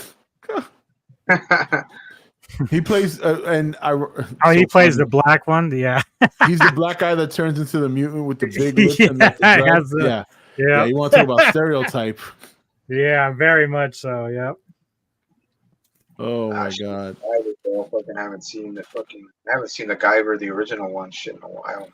Yeah, it's been a long time. Yeah, that's true, Laturo. People without principles, and the fact that they like to be anonymous, and the if you want to see the worst of a society, just stay on social media. Mm-hmm. None of those people would ever act or say the things they say if it was face to face. Yep. So. Oh yeah, keyboard warriors. Yeah. Yeah. So. Yep. Too many of them, man. Yeah. So, go ahead, Kevin. Sorry. I was going to say, has any years watched the new Beverly Hills Cop yet? Nope. I did.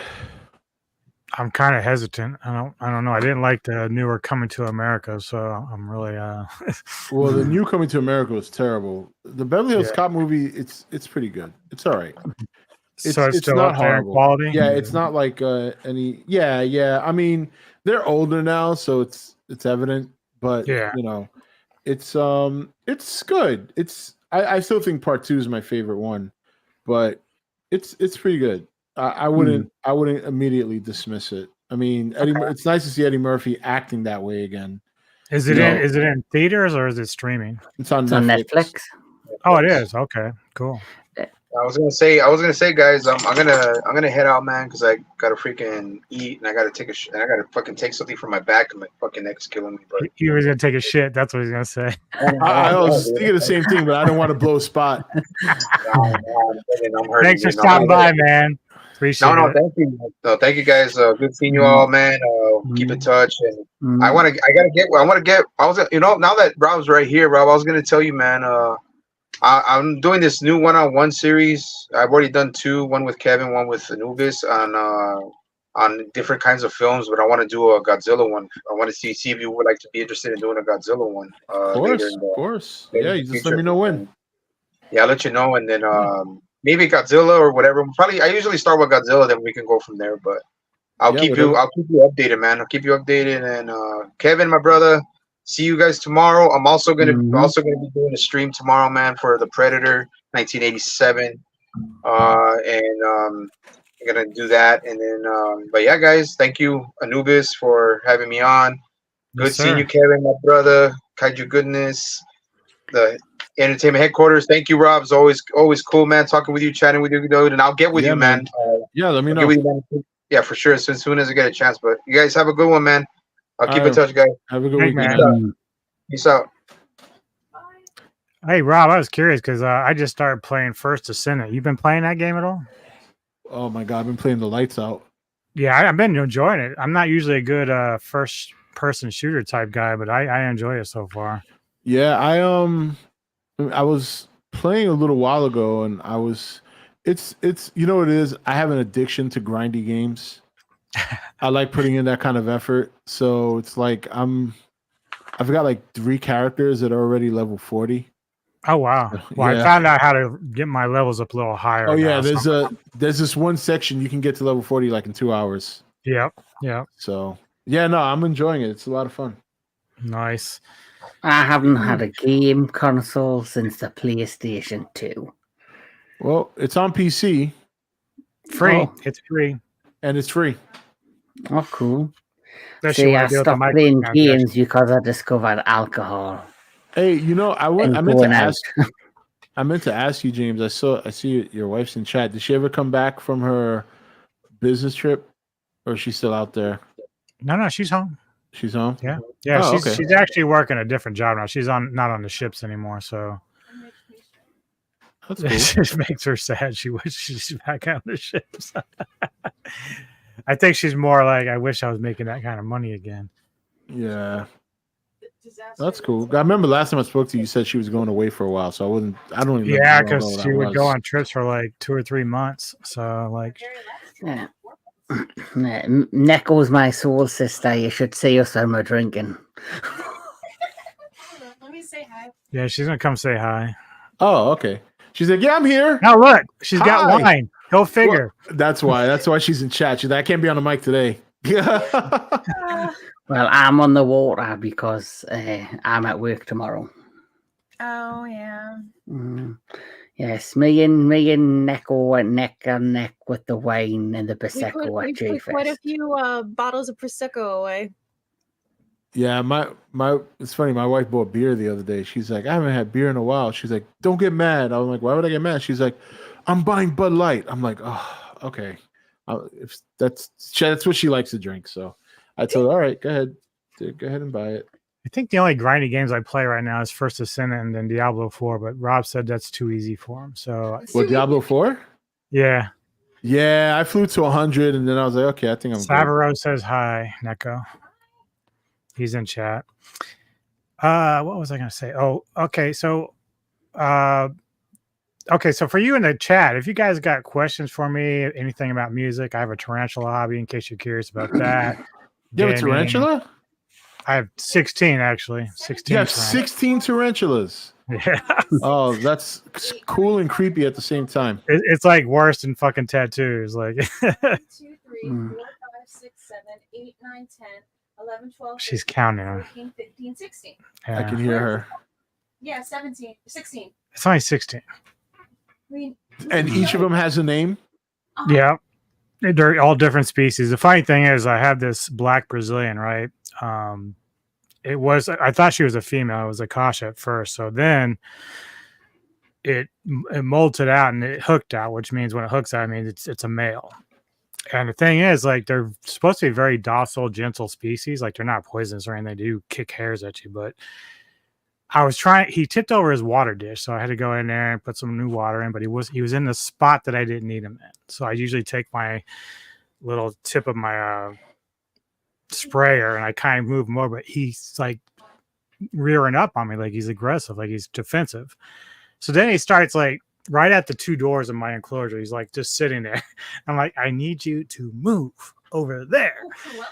And finally, I just sprayed him first time, and he just kind of laughed at me. He just sat there like, whatever, dude. And then I hit him again and finally wandered off. But dude, he's like, for a docile species, he's the biggest asshole.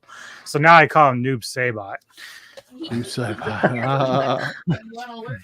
He's got Robbie's even got a Kumonga.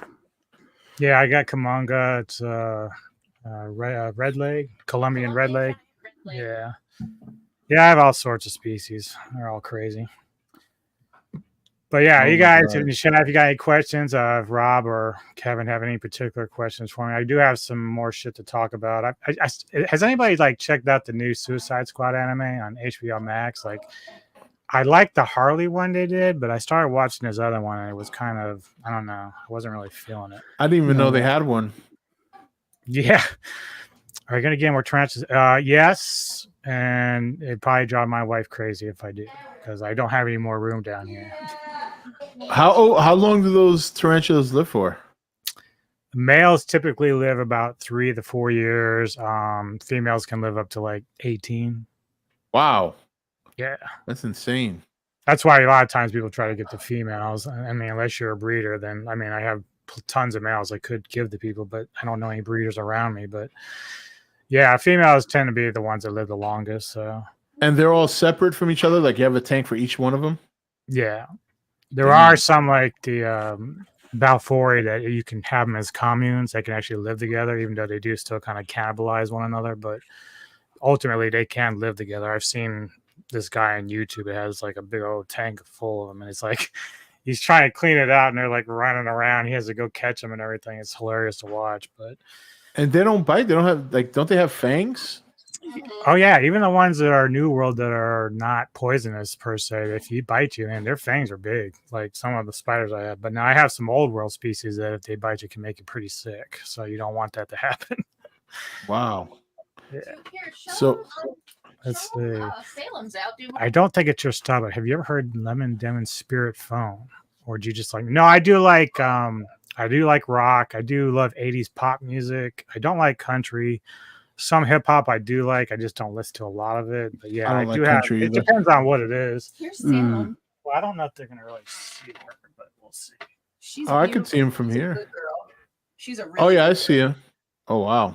That's a Mexican redleg. I actually rescued her. Somebody was I needed to find a home. They were giving that one away for free. I was like, okay, bring it on over. I was gonna surprise him, but I couldn't keep my mouth shut.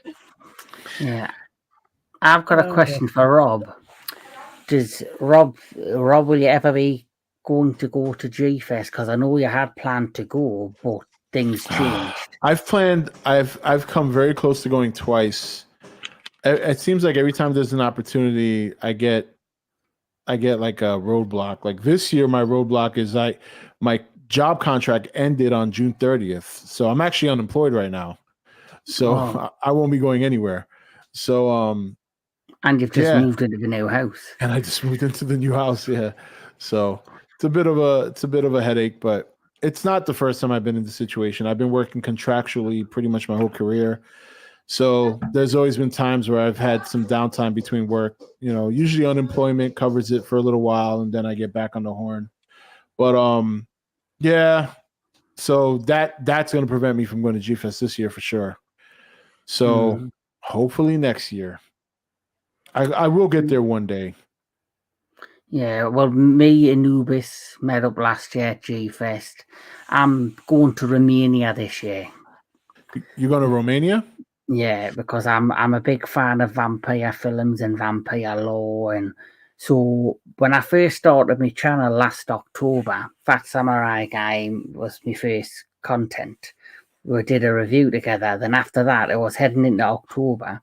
So I dedicated the month of October to vampires, particularly the Francis Ford Coppola's Dracula film. So it's like a full circle moment. So I've done the film review, then I went to Whitby, which is where Bram Stoker wrote the book, and I did a Whitby blog around the seaside town and to the Bram Stoker Dracula experience. So I'm gonna go to Romania with my brother in September, end of September, early October, and we're going to go around all the old villages in the Transylvanian castles and to Castle Bran, which is the castle that inspired Bram Stoker to write the book. So nice. I'm really looking forward to that. How do you feel about the Nosferatu trailer? It looks promising. It looks promising. It does give me like that gothic oldie world vibe. But the director who directs them, Eggard, he's a fantastic director. I loved The Lighthouse. I liked The Witch that he did. But for me, and obviously he's bringing in William Dafoe, who he's worked with before, who's just a fantastic actor. Yeah, who I believe playing the vampire hunter. And the only thing I'm curious about is how Nosferatu's going to look, especially with it being Bill Skarsgård. We know we can act under like special effects and makeup because of Pennywise in it. But I think he's a fine actor. He's a versatile actor. But I do now start to think, is he being typecast a lot? Yeah. Because he seems to be playing very similar roles. Yeah. And I'm dreading the Crow remake that he's going to be a part of. Apparently if the critics and the people the people who's viewed it and seen it, apparently they've panned the remake. They said it's absolutely unwatchable, and I hope it's apparently it's more action based than follows the lore of the book, The Crow. Yeah, just watched that recently again. If this happens, I think everybody knows Rob is going to go to G-Fest and sell that shit out because it's going to be like one of the biggest stars arriving on G-Fest. And if you do finally go, Rob, then I'm definitely going to go finally get to meet. I think, I'll definitely let people know when I go.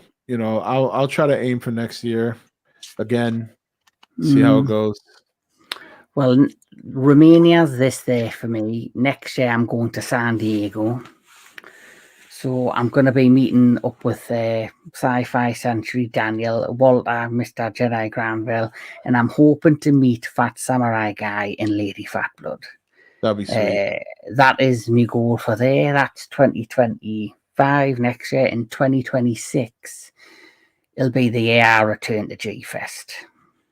Yeah, maybe I should go in 26 or 27, right around the time the new movie comes out. Might be better. Yeah. Well, Monarch, I think, like I say, is going to come out late 26. I think that the thing that's another reason why I think the new film's got a 3-year gap, because they're going to plan it around Monarch season 2 as well. Yeah, probably. And also, there's the spin-off shows that have been announced that they're going to do. What's your ideas of the spin-off shows, Rob? Yeah, I forgot they mentioned they were going to do spin-offs. Yeah, that's a good question. God, what kind of spin-off would they do? I think one will be set in modern times, and it'll be people just exploring the Hollow Earth. Yeah, that probably would be the way to go. Explore the Hollow Earth. You can bring all different kind of monsters in there. You know what I thought was funny? We were talking earlier about the whole like baby Godzilla thing. You know what I was thinking? If you guys ever know, I've always wondered if they just, I mean, they probably just do it just for the sake of doing it. But if you ever notice, some of the monsters in the Hollow Earth have dorsal plates. Like Doug has little dorsal plates. The Hellhawks have little dorsal plates, like Godzilla dorsal plates. Yeah. And I always found that interesting that they decided to do that. You mentioned earlier as well, Rob, how they won't pay for Toho monsters. If you also notice that a lot of the monsters they have introduced are just like replacements for Toho monsters. For example, Tiamat is basically Manda. Yeah. Yeah, I would say, yeah, you're right. Yeah, and if you look at, say, Zilla, she's a combination of, say, Ebera and Kumonga, because she's like a spider crustacean. Oh, if they do spin-off, they should do something on Shima. I love that kaiju. I think she's awesome. I'd love to see I think she'll be brought back in some capacity in the next film, because she's like Kong's pet dog now, or cow. Yeah, she's obviously at heart she's not as aggressive as This is true. Thanks. So she's probably a good one, a good monster, so to speak. Yeah. Tiamat is Which was kind of a nice twist too, because when they were doing the trailers, I wasn't sure like if she was going to be like, evil villain, like do 2-on-2. So I like how they use Scar King to kind of like control her and make her bad and stuff. So I thought that was kind of cool. I found it. What was it? You see, I avoided all spoilers for the new film.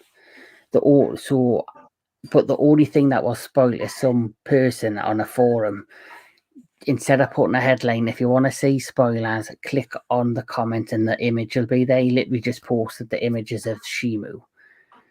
And I was so freaking pissed because I wanted to go in blind. The great thing is that's the only thing that was spoiled for is the next big surprise was that Mothra was back, which I was over the moon with. Yeah. So I'm glad that wasn't spoiled. But when I seen the image that I was showed was the image of Shimu and all the chains around her neck, and I thought, and something said to me, she's a prisoner in my head. Oh, she's being being held captive. And then me and Anubis watched the trailer, and you seen the glowy eyes behind the firewall.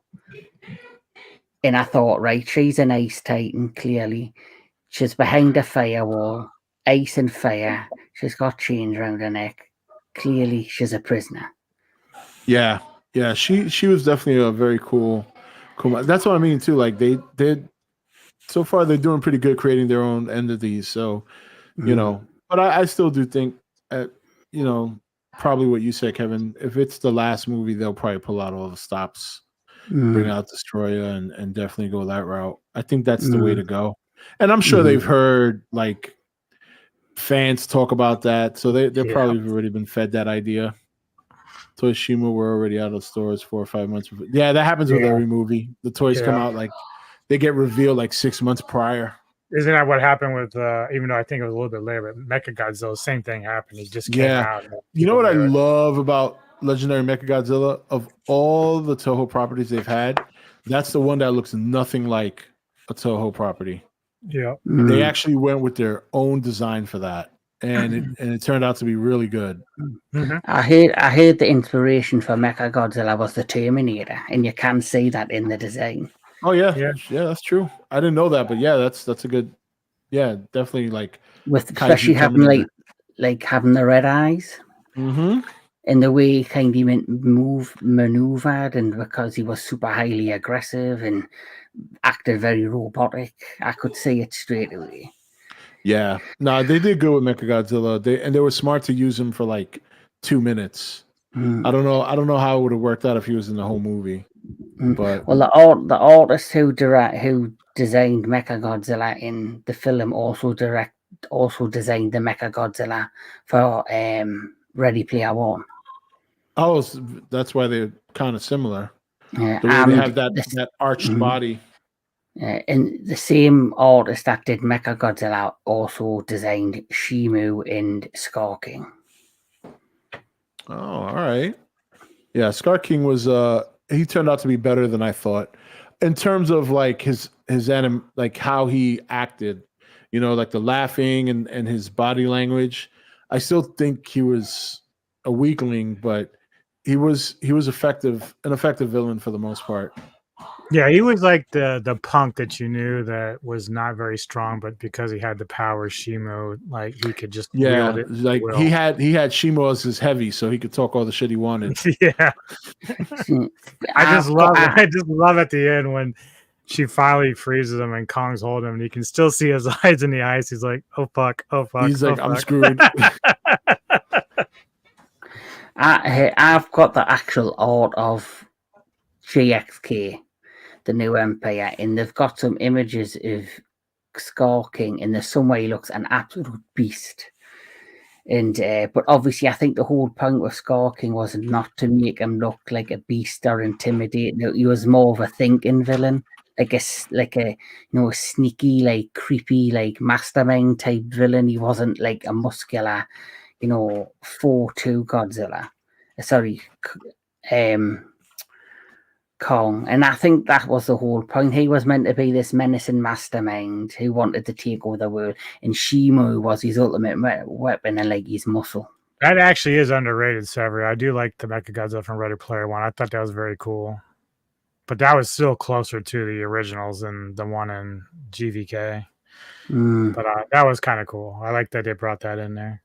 And you know how you said the toys come out once prior in the States before the film? It works the opposite in the UK. So a film will come out. So if a film comes out, the toys will hit the shelves probably 2 weeks after the film, or a week after. Yeah, over here they come out like a couple of almost 2 months, 3 months sometimes before the movie, and then you have to. Well, at least not 3 months, but at least a month or two. So. A WMD for Scar King, yeah, that's pretty accurate. Yeah. Well, I do have a video if you guys want to check it out from Radland. He's doing his rankings of King Ghidorah looks. If you're interested, who's Radland? Just another. Never heard of him.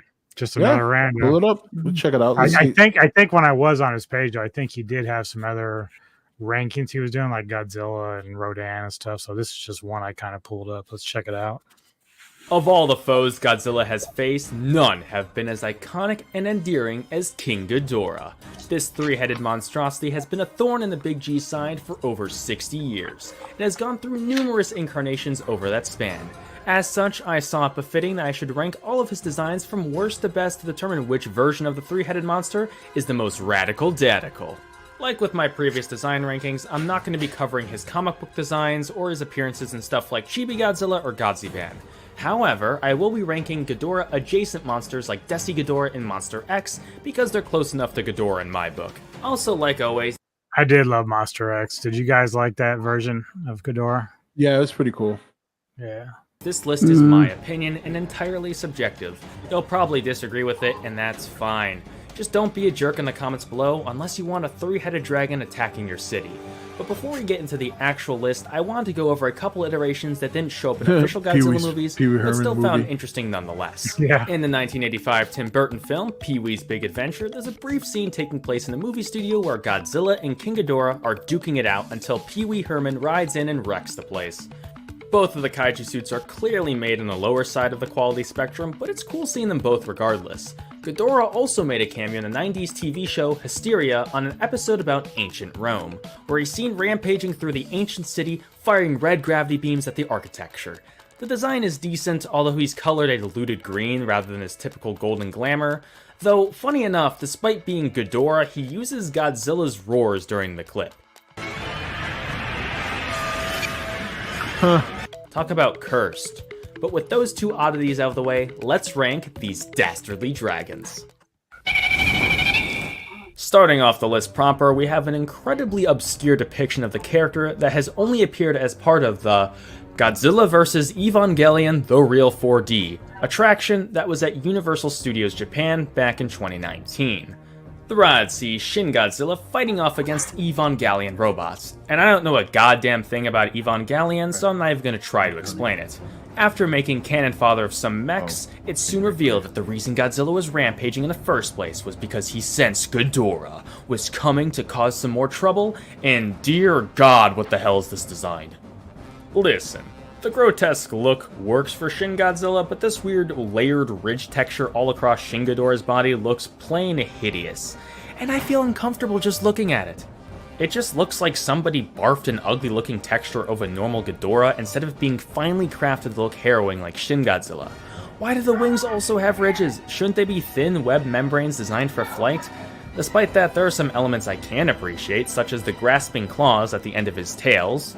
Frankly, I prefer this tail shape to the usual spiked clubs of all his other incarnations. The vibrant red gravity beams he can fire are a nice shakeup from the traditional yellow coloration, although the Hysteria design did it first, and overall, I'm thankful Godzilla and the Evangelion. So what is it? Is this particular iteration like on a game, amusement park or something? Yeah, I think it's like a 3D raid thing, like Godzilla the Raid. I actually don't mind that design. It's something. Me either. I thought it looked pretty menacing. I'm just nipping to the loo, boys. Okay, no problem. Evangelion robots teamed up to put a stop to this hideous abomination. It's no secret I have bias towards the Millennium Era when it comes to these rankings, but even that isn't enough to make me vibe with this bizarre incarnation of the Space Dragon. Final Wars is pretty hit or miss with their monster redesigns overall. For every we also have whatever the hell they did to my boy Anguirus. Like his Showa incarnation, this version of Monster Zero is aligned with the Zillions, and is the most powerful kaiju in their arsenal, proving to be the only monster who offers a worthy fight to the king of the monsters. Monster X is very humanoid in appearance, and looks like a skeleton sent straight up from hell. If I didn't know this monster was from Godzilla, I'd assume it was something from Doom. The only characteristic that resembles Ghidorah is its 3 heads, but even then, it only has 1 full head and the other 2 are only halves of one. But at least he still has the ability to fire gravity beams, albeit from his eyes instead of his mouth. With his bipedal stance and oversized top half, he looks more like a Power Rangers villain than anything else, and I can't say I like the look that much. Also, this is easily the worst tail a Ghidorah-like design has ever sported, being nothing more than a long black tube that splits off at the end. Thankfully, Monster X happens to transform into something significantly cooler deep into his duel with Godzilla, and we'll be seeing that one much later on the list.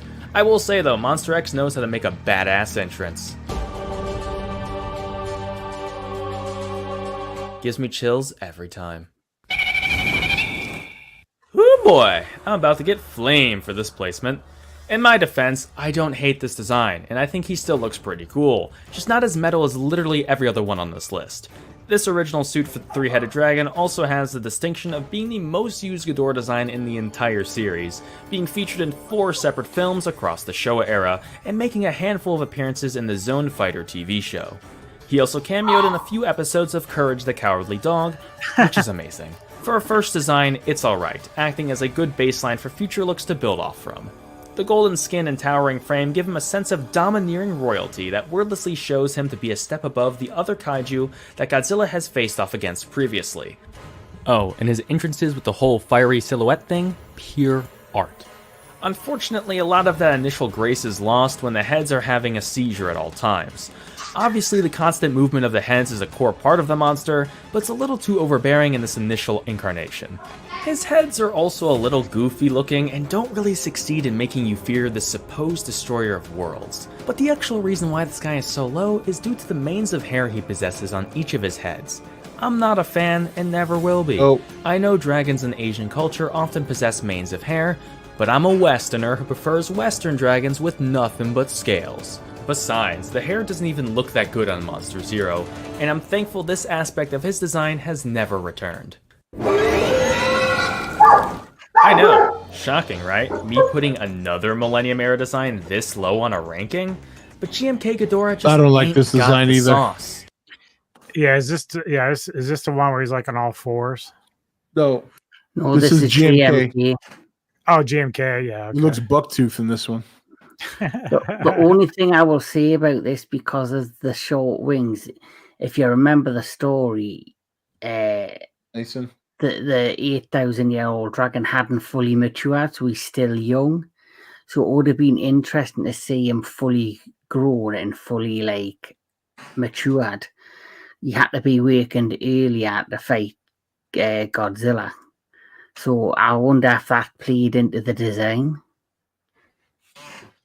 Yeah, I don't know. I mean, I maybe. always have my issues with GMK. Just one, they were making him, Ghidorah a good guy, and then, what's the Baragon, like, or whatever that other one is, like, Yeah. really. Well, don't forget, King Ghidorah wasn't actually meant to be in the film. I think the original idea was Baragon, Anguillus, and I can't remember who the other one was. And then, of course, because they didn't think they would be received well, they brought Mothra and King Ghidorah back. Well, Mothra makes sense, obviously, but yeah, Anguirus probably could have worked, but again, Rob be like, just not interesting enough.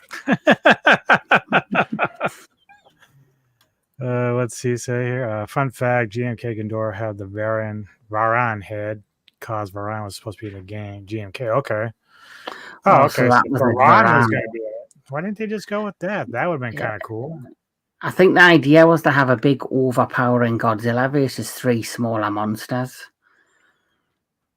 I think that was the whole idea. Like one big superstar. Yeah. Yeah, well, it would have been like a David versus Goliath type scenario. 3 smaller monsters versus one big.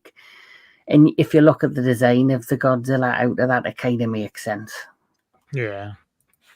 Part of this may be because he's dwarfed in size by this film's Godzilla, which is intentional as this Ghidorah is unique in the fact that he's actually the hero of the story rather than the villain. He was one of the 3 guardian monsters destined to save Japan from an otherwise insurmountable threat, along with Mothra and Baragon. This Ghidorah originally had 8 heads, but didn't have time to regenerate the other 5 by the time he was woken up. Hell, this Ghidorah wasn't even able to fly right off the bat, nor had the ability to use his gravity beams, instead having to rely on his far less effective Thunder Spark Bite. He earns back the title of King after absorbing the energy of the dying Mothra, and regains his wings and gravity beams, but his design is still lacking. Obviously, he wasn't created to look intimidating, but his head has this constant wide-eyed expression of an old guy who has zero spatial awareness.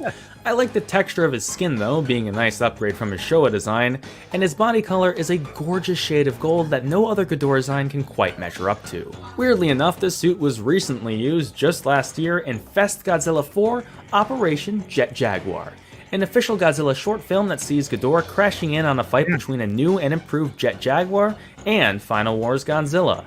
Unfortunately, it's no longer up on the official Godzilla channel anymore. Toho's pulling a Nintendo out here. Not only that, but GMK Ghidorah showed up in a commercial for the Marubeni Corporation, where he drops in on an ongoing fight between an army of samurai and a horde of zombies.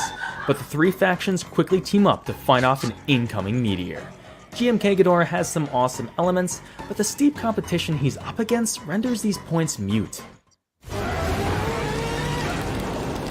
Out of the 3 main monsters featured in the anime trilogy, I'd say Ghidorah has the strongest design on account of me not hating it for once. This time around, Ghidorah is a dimension-surfing god of destruction that doesn't just destroy planets, but literally devours them. I also gotta say it's nice to see a Ghidorah that lives up to the horror stories that were used to originally describe the character back in his debut film. Instead of being mind-controlled by some random alien faction like in nearly every Showa-era movie, this dragon flips the script and instills its influence in the minds of the X-Sith. These aliens are slaves to his will, acting as gateways for him to access the mortal plane so he can feast on the worlds of the living.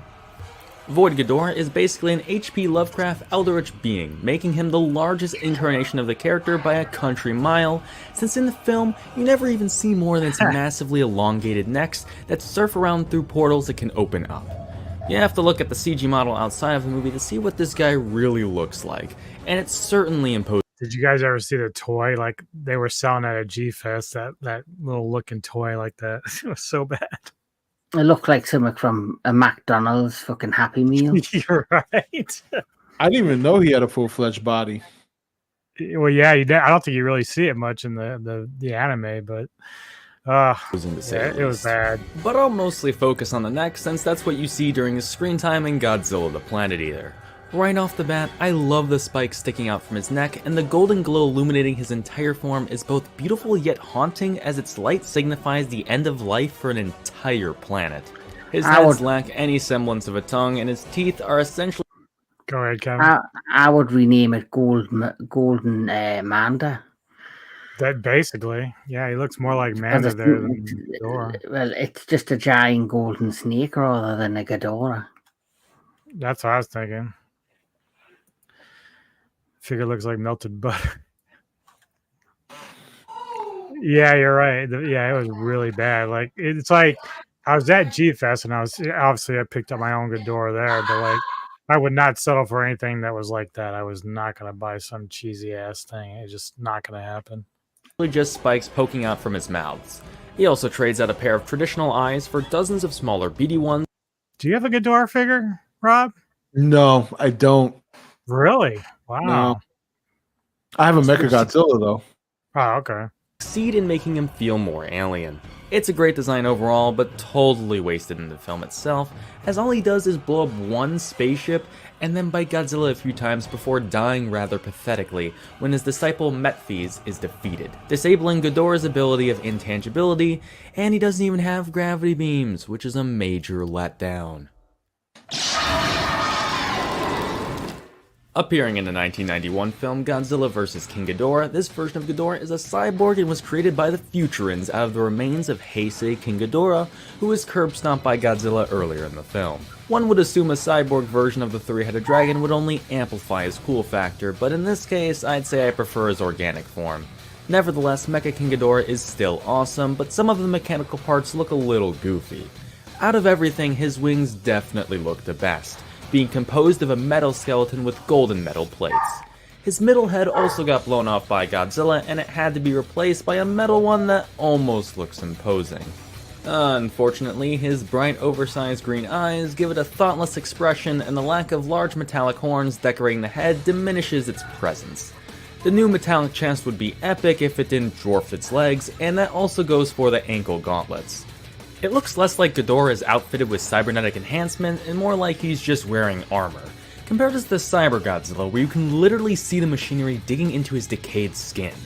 I should also mention a fully mechanized version of this design existed in toy form as Hyper Mecha King Ghidorah in the Godzilla Island TV show.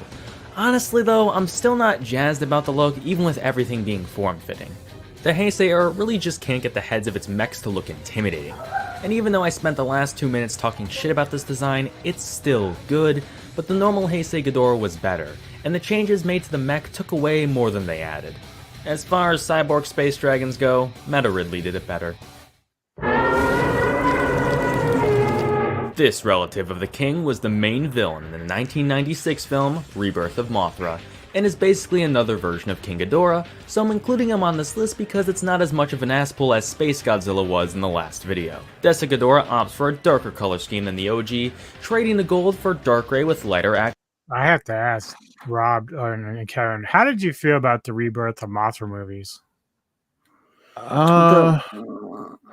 They were aimed at kids, so I knew what I was getting into when I started watching them. They were light-hearted, really. I don't have an issue with them, but they're not something I would go back to regularly. I've never watched them. Really? Yeah. This never... yeah, you're probably not missing much, which is unfortunate because there is some cool things in them, but as Kevin said, it is designed more at it's almost like the early Gamma stuff where it's more designed for kids and they have a lot of kids involved.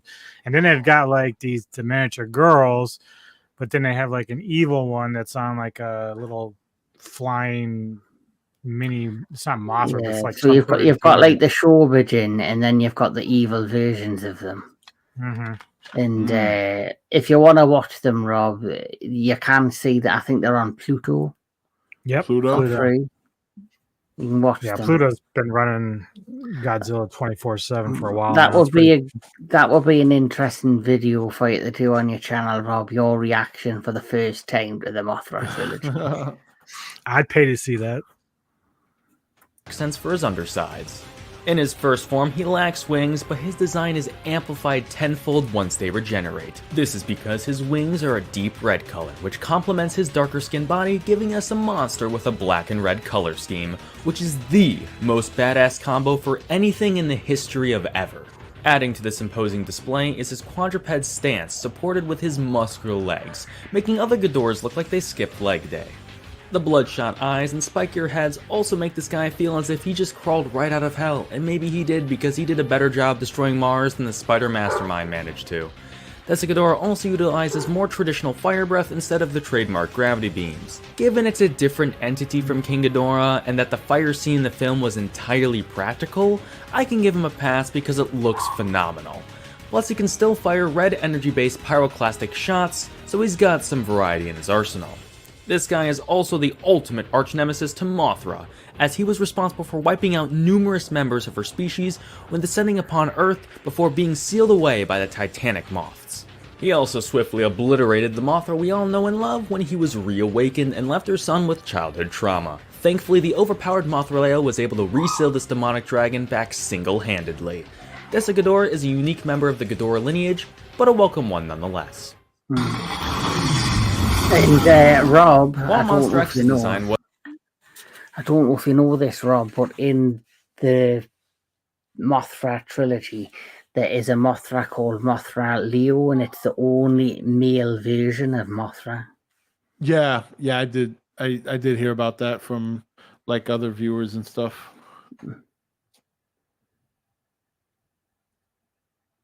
Oops. The Mothra we all know and love, some dwarf Godzilla in size, and those legs are packing some serious power as just one kick is enough to send the Big G flying halfway across Tokyo. Numerous horns sticking out from atop his head look awesome as always, but the pure red eyes make him look downright sinister like never before. Plus, Kaiser Ghidorah retires the tried and true gravity beams for the superior anti-gravity beams that take a page out of Space Godzilla's book and the fact they're able to lift other monsters and hurl them wherever.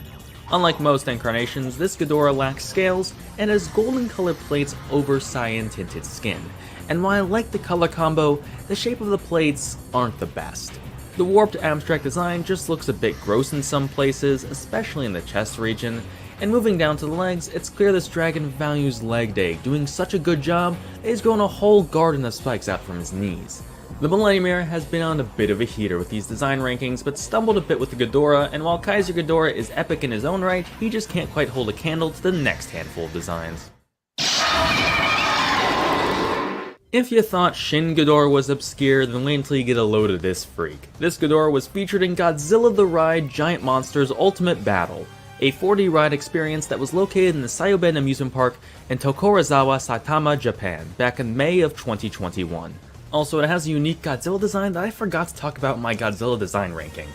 But you'll notice it looks pretty familiar. This is -1 Godzilla 2 years before -1 actually came out, and it's surreal seeing this design outside of that film. There are some differences, namely in the head, but it's essentially the same design, which is unsurprising given the attraction short film was directed by none other than Takashi Yamazaki. But who cares about that stupid lizard? We're here for King Ghidorah, and hot damn does this design kick ass. Funnily enough, he's the first design to have hands, and it's cursed as hell. But he was without those vital limbs for nearly... That actually kind of reminds me a little bit of the dragon from Rain and Fire, if I'm thinking about it. Yes. 60 years, so obviously it's going to be an adjustment. Go ahead. I'm just saying, isn't it weird? Because you've been talking about, and the director of Godzilla -1, who did direct this, I believe, for the raid, he wants to add a kaiju battle into the next film if he gets chosen to direct it now. this shows you what he's capable of. Yeah, well, I remember like a few months back, he was getting a lot of praise for -1, and I went on Twitter and I just went onto his Twitter page. I was like, yeah, I'd really love for you to do the sequel to -1, Godzilla Raids Again, because I'd love to see Angirius, come back to life. And I really love your storytelling. He actually liked my post. Now, whether or not that even comes to fruition, I don't know. But the fact that he liked it, I'm like, sweet. But I think at this point, anything he does come up with is going to be pretty cool. Mm-hmm. Adjustment to get used to their presence. He has a much smaller frame compared to other Ghidorahs, but it's hard to really care when during the ride he's nearly stomping you and the other riders into the pavement, or literally trapping your car inside of his mouth. Thankfully, Rodan saves us from being the Golden Dragon's lunch, but the main issue I have with this iteration, aside from the lack of screen time, is his chest.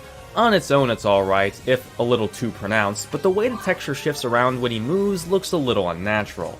Regardless, it's not a deal breaker, and it's cool seeing what could very well be a prototype Ghidorah design for Godzilla -1's inevitable sequel. That's true.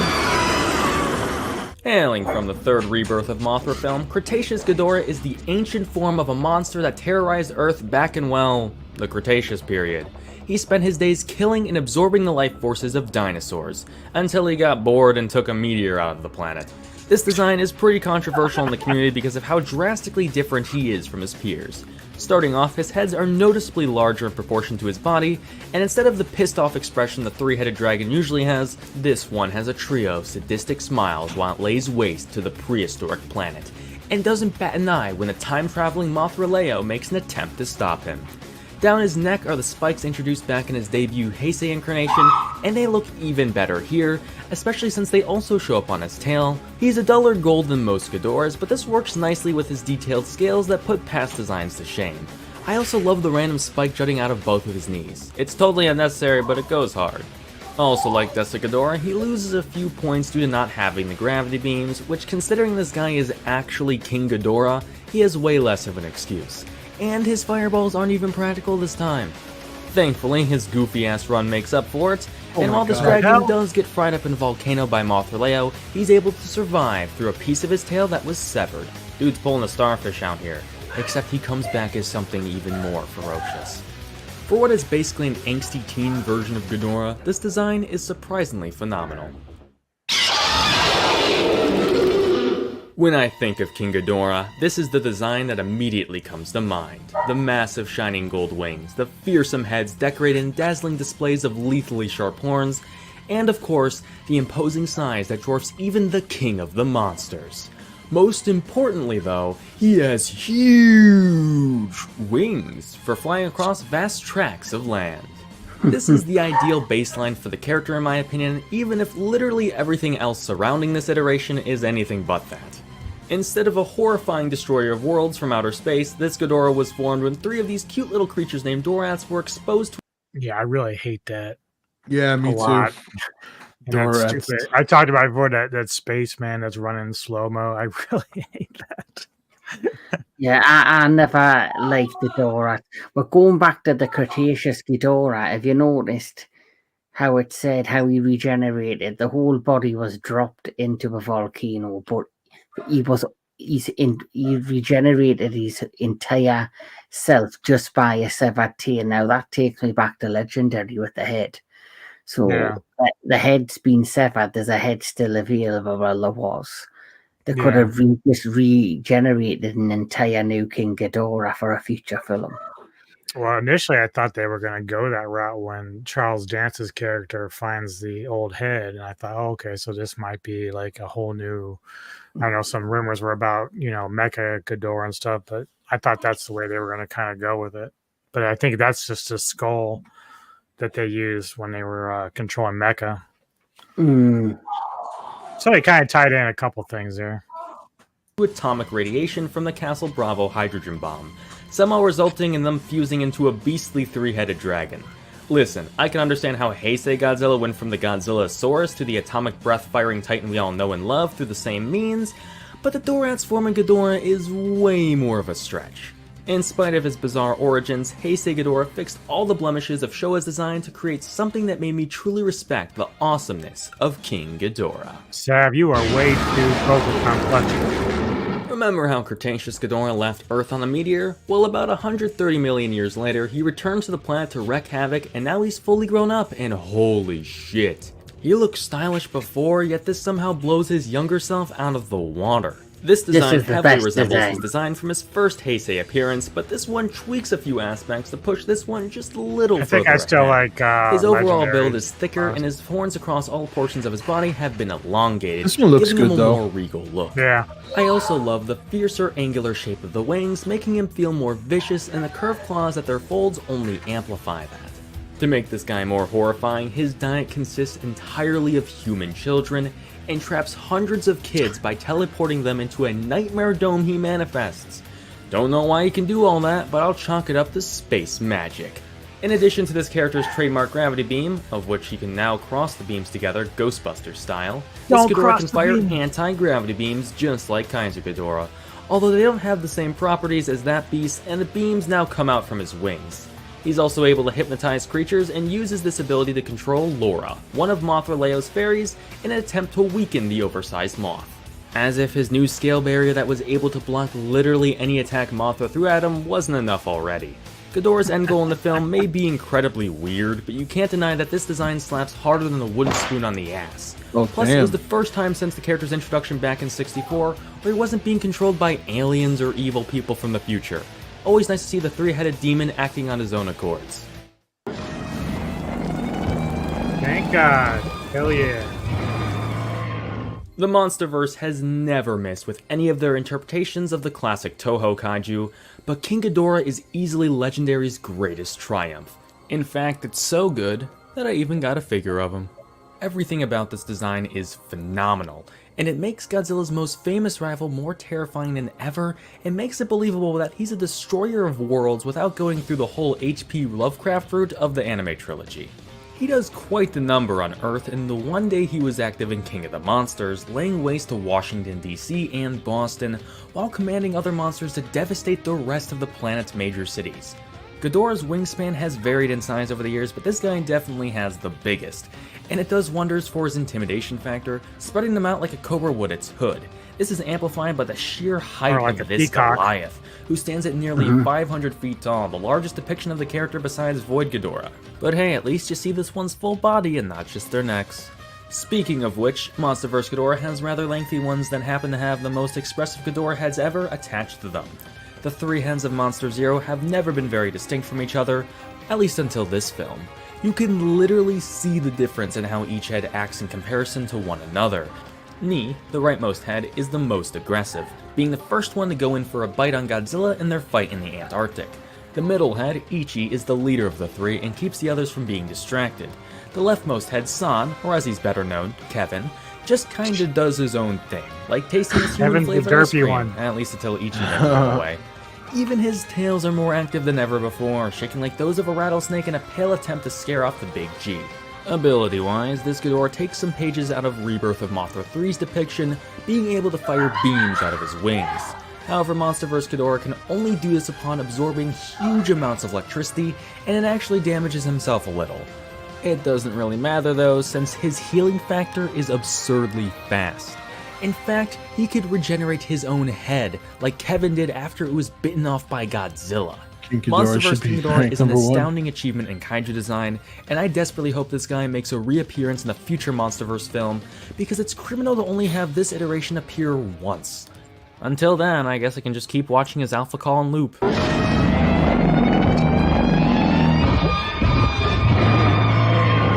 Fucking metal. And there we go. All in all, I think Ghidorah has remained a consistently well-designed monster throughout all of his incarnations, as Shin is the only one I actively disliked. It's no wonder why he's remained as iconic as he is, and I have little doubt in my mind that future incarnations of the three-headed monster will be any different. If you enjoyed this ranking, be sure to check out my ranking videos on both Godzilla and Mechagodzilla to see how their designs stack up. I'll see you guys in the next one, and have a wonderful day. So there you go. That's pretty good. Yeah, I had a feeling MonsterVerse would be number one because I kind of agree with that. They've probably made the best design. They really did a good job with Ghidorah. I agree. I hope it's not the last we see of that design as well. Well, it's funny because I thought initially that, if we were going to have a send off for Godzilla, that it would have been a matchup against Ghidorah. But I think obviously at the time they didn't know how far this was going to go with the MonsterVerse movie. So they just wanted to bring something out and get people back into the theaters after the success of 2014. So, yeah. Mm-hmm. It's good stuff.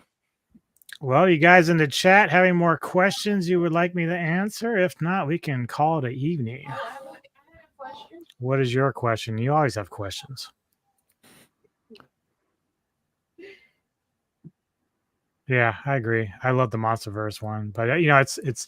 I could probably say the same thing about Mothra and Rodan because like I said, the one reason why I really love that film is because they brought all these monsters alive. They're not suits. They're fluid. They move. They act. They have mannerisms. Who do you love more, Hazel or Neko? Which one's down here? Because then I'll know. I like both kitties. I like the theory that Ghidorah would generate inside Mechagodzilla and become Mecha King Ghidorah. That's interesting. Yeah, I guess. Well, sort of he did. Because wasn't it what was it exactly that... Because Mechagodzilla took over. It was taken over and kicked out Sarazawa. Yeah, Ghidorah's conscience took it over. Yeah. I guess what he's saying is if after that it morphed into Mecha King Ghidorah, but I guess that would have been kind of weird. Yeah. Yeah. I'm hoping down the line though that even though Ghidorah was killed, because you see, because I think the head that's found in the post-credit scene is the head that got ripped off in the ocean when the oxygen destroyer was dropped. Yeah. So, and that's the head I'm assuming they used for Mechagodzilla. Yeah. So who do you Now love here's more? the kicker: if you read the novel, he actually got a hold of two heads in the novel, but they never followed up with that. Who's to say there isn't another Ghidorah out there, though? I wouldn't mind if they brought him back. I love what they did with him. Yeah. You love Daddy. Or I'd like to see because they know he was an alien species, so why not do Gigan? I know that was toyed with in the book they had, the artwork, but yeah, they had that art book. I remember seeing that. That was pretty cool. They kind of teased it. They could have teased that in Monarch, because if you look in Monarch with May's character, she basically deleted all of the footage of the animal cruelty that was going on and the testing within Apex Cybernetic, because they were using animal testing. Who's to say they don't have a Titan and they're experimenting with both organic and technology, and it could turn out to be If you look at the way that the Monarch series with Apex going to be in the Monarch and so on, and of course Ghidorah, and that's a possibility that Rob kind of alluded to, where Legendary could just create their own monster. It doesn't have to be Gigan or anybody, just be some monster they've created, kind of piggybacking off of Mecha to try to combat the Titans in some way. Mm-hmm. Well, I said Mugira, or even if the military bit, them big laser things that they use in the show era, the big massive taser cannons. Mm-hmm. I could see them doing a scene where they've got them and they're attacking Godzilla using electrical pulses to keep them at bay. Stuff like that, because they're going to have to find a countermeasure, because they teased it in Monarch where she goes to Japan and they've got the big rocket launchers just lined up, and the taxi driver goes, it's all a publicity campaign, it's all just a scaremongering, or having them big cannons sitting there in the middle of the city. So they're clearly looking at technology. So I think if they don't bring in just a mecha, like some, because I think they'll bring something in similar to like Pacific Rim, a mecha like that, and they could potentially call it Jet Jaguar or give it its own identity. But they're going to tie you with stuff bringing in the military or bringing in like a giant teaser gun or even a ship like what you've seen, because I had the giant ship in King of the Monsters that Ghidorah nearly destroyed. They could have like a massive battleship, because you've seen the heaves in the Hollow Earth. They're bound to build like a giant battleship that's gigantic to fight the Titans. Yeah, you saw in GXK their technology is getting better with the ships they're taking down and whatnot. And then again, go ahead. No, sorry, I was going to say real quick. It's actually kind of funny because Ghidorah is trending on X right now. Oh, really? It is, yeah. Fun. Yeah, I mean, like, and again, with the spinoffs, they've got so many possibilities outside of the Toho monsters. You got Shimo, and I think the Frost arc was kind of cool, and the Monarch series, that was kind of a cool creature. So, I mean, they can play around with stuff, you know, see how it goes. What's he saying here? I will die on the hill legend and do some kind of Pacific Rim element in the next Monster. I remember you guys talking about that, how it's more of Godzilla would be helping out the Pacific Rim franchise and vice versa. The second Pacific Rim film was disastrous. They had so much potential that they wasted. Yeah, it's unfortunate that series died. Is they said Ghidorah was interdimensional? I don't know if that's what he's talking about. Wasn't he interdimensional in the movie, in the animated movie? Yeah. Oh, yeah, maybe. Yeah, maybe. Was in that, but not in the Monsterverse. Right. Yeah. Well, guys, I think I'm going to head off because it's nearly 1:30 in the morning here in the UK. Oh, wow. Yeah, it's going to wrap it up. I think we've covered a lot of different things, which is kind of cool. But I appreciate you stopping in here. Let me just ask real quick. Rob, you got anything coming up, sir, on your channel? Probably within another week. I'm going to be doing a lot more content, but probably not this week coming up, but the following week. Because this week I got family coming in from several different states. It's going to be like a week-long mini reunion. So hopefully the week after we'll probably have videos and regular streams. Awesome. Kevin, I know you and I just did our top 10 iconic deaths in your channel. So what else you got coming? Yeah, so I'm going to edit that tomorrow and hopefully get it on the channel. We also in the future have the Into the Darkness Witchmaster franchise discussion coming up. We'll also have a retro classic movie show segment, which will be Demolition Man. And I might review the new Beverly Hills Cop film. I might not. Who knows? Yeah, for me, tomorrow, Neko and I will be doing another global unscripted, not quite as fun. I'll be talking about the pay gap between men and women.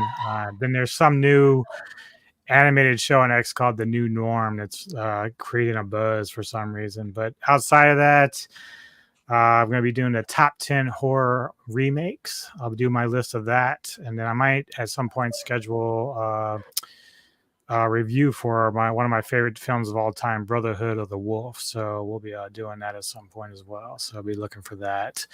Anyway, guys, thanks for being here. I appreciate it. You people in chat, thanks for stopping by and hanging out. It's been a lot of fun. And we'll see you all next time on the Metal Time Radio podcast, man. Later, guys. Take care, everybody.